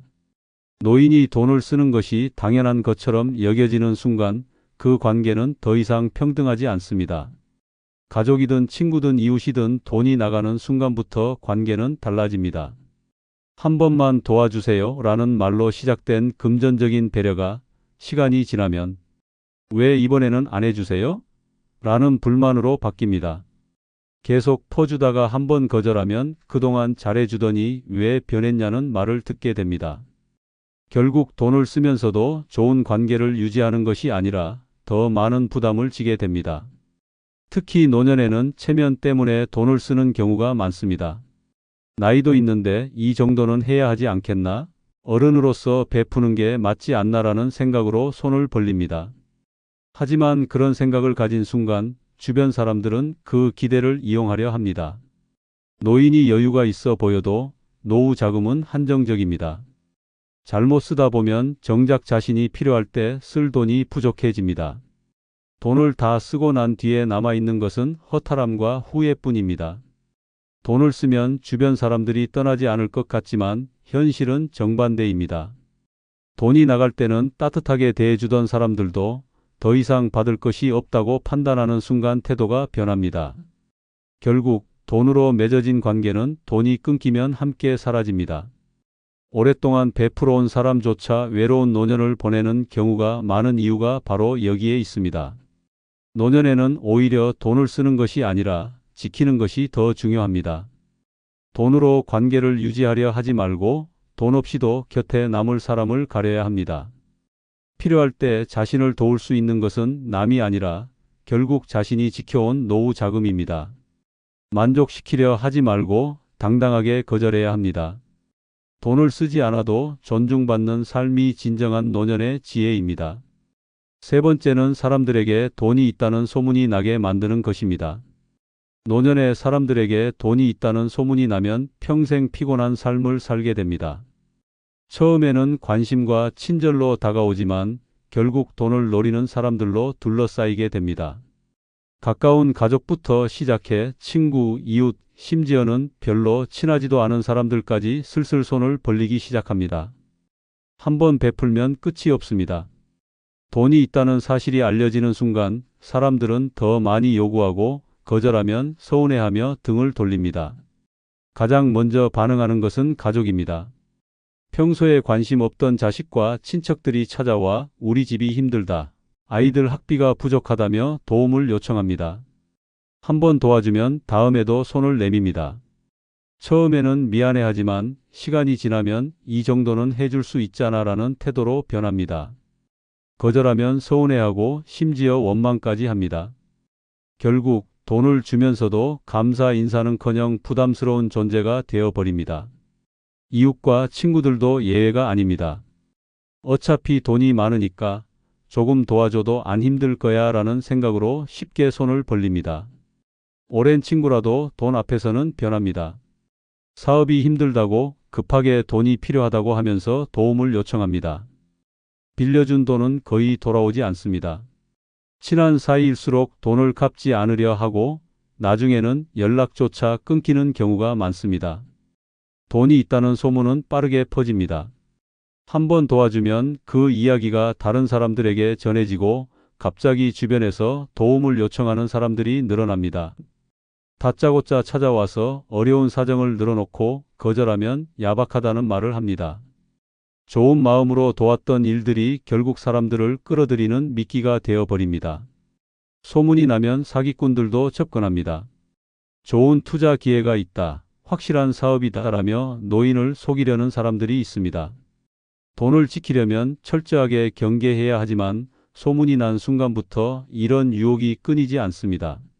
투자 사기를 당한 후 후회해도 소용없습니다. 돈을 날리고 나면 아무도 책임져 주지 않습니다. 노년에 가장 중요한 것은 남이 아닌 자신을 위한 돈입니다. 돈이 있다는 사실을 감추고 절대 쉽게 베풀지 말아야 합니다. 누군가가 돈 이야기를 꺼내면 단호하게 선을 그어야 합니다. 돈이 있다는 소문이 나는 순간 주변 사람들의 태도가 변합니다. 결국 이용당하고 돈이 사라진 후에는 외면당합니다. 철저하게 숨기고 조용히 지키는 것이 노후를 안전하게 만드는 길입니다. 네 번째는 술값이나 밥값을 매번 내는 것입니다. 술값이나 밥값을 매번 내다 보면 결국 주변 사람들에게 당연한 존재가 되어버립니다. 처음에는 고마워하던 사람들도 점점 그것을 기대하고 나중에는 아예 습관처럼 받아들입니다. 어른이니까 내야지, 형편이 넉넉하니까 괜찮잖아라는 말을 듣기 시작하면 이미 늦은 것입니다. 노년에는 인간관계가 더욱 소중해집니다. 하지만 돈으로 관계를 유지하려 하면 그 관계는 오래가지 않습니다. 젊었을 때야 부담 없이 한 끼를 사더라도 노후에는 지출 하나하나가 중요한 상황입니다. 그런데도 매번 술값과 밥값을 내다 보면 자신도 모르게 재정적으로 큰 부담을 지게 됩니다. 남들은 한 끼 정도는 괜찮겠지라고 생각하지만 쌓이고 보면 한 달에 몇십만 원이 나가고 1년이면 엄청난 금액이 됩니다. 결국 본인에게 돌아오는 것은 고마움이 아니라 더 큰 기대감뿐입니다. 처음에는 기분 좋게 내던 밥값이 어느 순간부터 의무가 됩니다. 한두 번 사주다 보면 사람들이 먼저 지갑을 꺼내지 않습니다. 이번에도 내시겠지라는 태도가 당연하게 자리 잡습니다. 거절하면 어색한 분위기가 흐르고 왜 갑자기 안 내? 라는 눈빛이 느껴집니다. 심지어 어떤 사람들은 돈이 넉넉한 줄 알고 더 비싼 메뉴를 시키고 술을 추가하면서 부담을 키웁니다. 가장 큰 문제는 인간관계가 왜곡된다는 것입니다. 돈으로 유지되는 관계는 돈이 끊기면 함께 사라집니다. 밥을 사주지 않으면 연락도 줄어들고 술자리에 부르지도 않습니다. 진짜 친구라면 내가 밥을 사든 안 사든 변하지 않겠지만 돈 때문에 가까워진 사람들은 언제든 떠날 준비가 되어 있습니다. 결국 남는 것은 씁쓸한 후회뿐입니다. 노후 자금은 자신의 삶을 위해 가장 소중하게 사용해야 합니다. 술값과 밥값을 내는 대신 그 돈을 자기 자신을 위해 쓰는 것이 훨씬 가치 있는 일입니다. 오랜 친구라도 비용은 각자 부담하는 것이 건강한 관계입니다. 돈을 쓰지 않아도 함께할 사람만 남는 것이 진짜 인맥입니다. 더 이상 기계적으로 지갑을 열지 말아야 합니다. 매번 밥값을 내는 것이 아니라 매번 나 자신을 지키는 것이 더 중요합니다. 다섯 번째는 다른 사람을 위해 자신의 생활 수준을 낮추는 것입니다.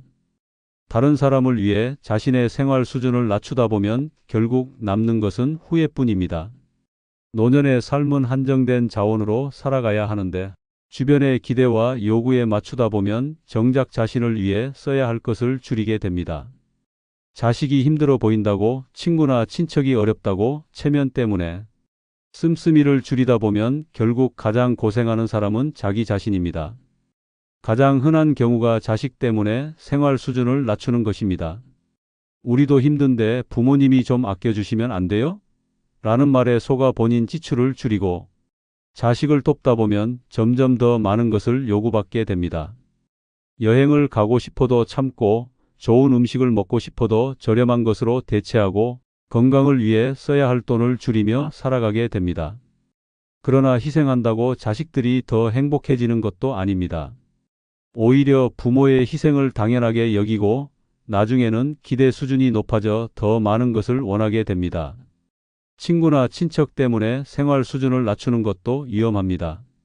오랜 인연을 유지하려고 지나치게 배려하다 보면 정작 자신이 감당할 수 없는 수준까지 내려가게 됩니다.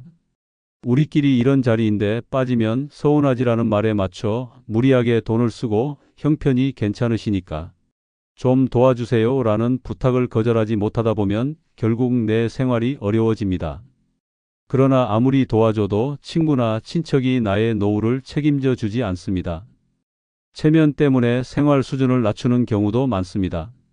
나이를 먹었으니 검소하게 살아야 한다는 사회적 시선 때문에 자신이 원하는 것을 포기하며 살아갑니다. 하지만 그렇게 아끼고 희생한다고 해서 더 나은 대우를 받는 것도 아닙니다. 오히려 자기 자신을 소홀히 하며 살아가다 보면 건강도 악화되고 삶의 질도 떨어집니다. 노년의 삶은 누구를 위한 것이 아니라 오직 자기 자신을 위한 것입니다. 더 이상 남을 위해 희생하지 말아야 합니다.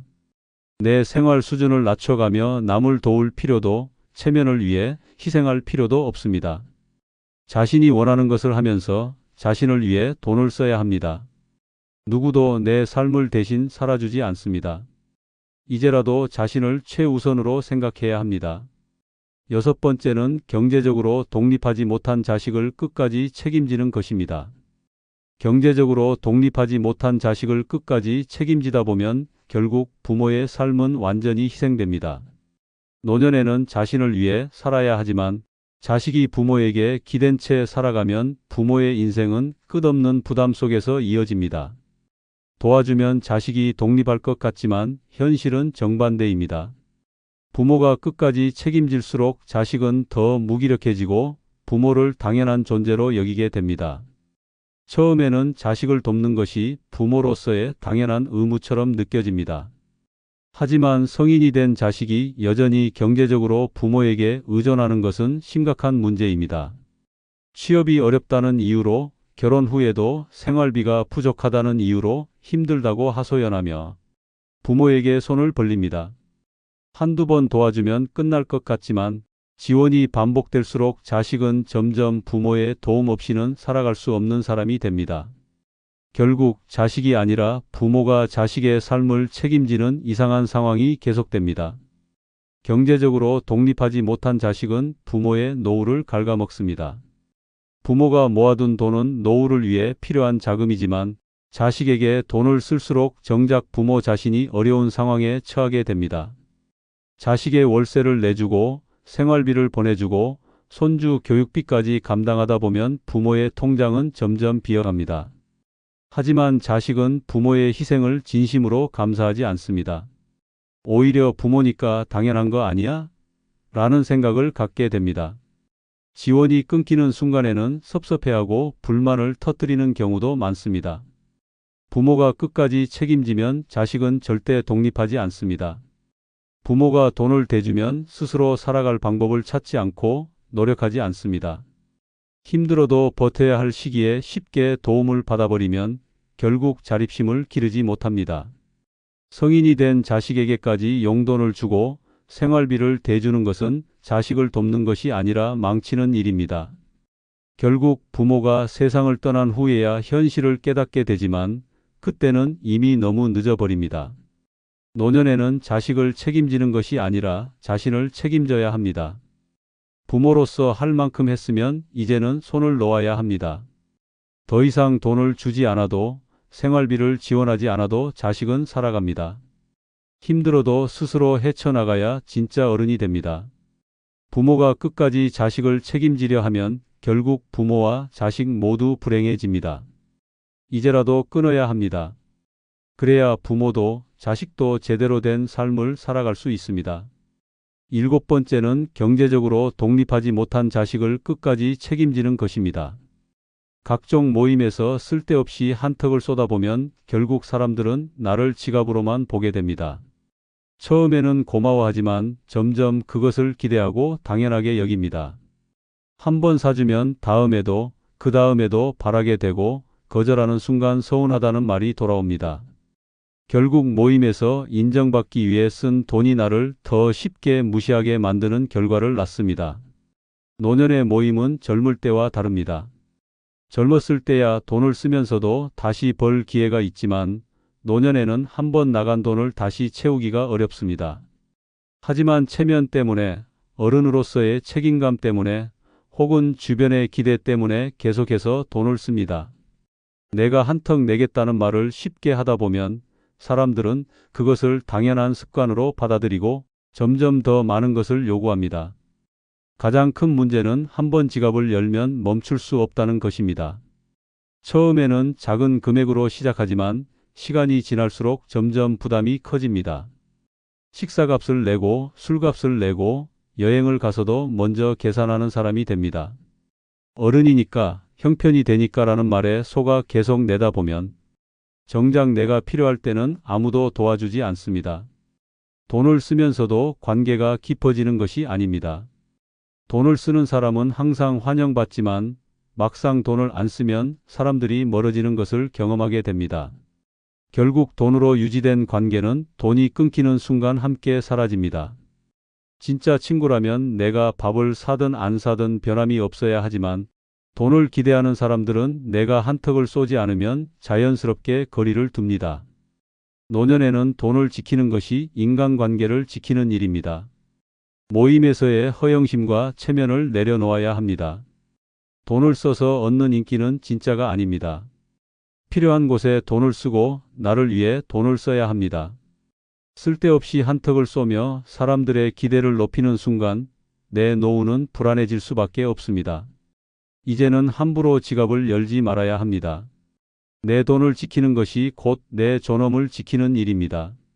좋은 사람으로 보이려 베풀면 결국 남는 것은 상처뿐입니다. 도움을 주던 사람들도 더 이상 받을 것이 없다고 생각하는 순간 등을 돌립니다. 돈을 주고도 고맙다는 소리조차 듣지 못하고 오히려 서운함만 남습니다. 베푸는 대신 이제는 지켜야 합니다. 내 돈, 내 시간, 내 에너지를 함부로 내어주지 말아야 합니다. 누구도 나의 노후를 책임져 주지 않습니다. 마지막까지 나를 지킬 수 있는 것은 오직 나 자신뿐입니다. 구독, 좋아요 해주시면 더 좋은 영상으로 보답하겠습니다. 감사합니다.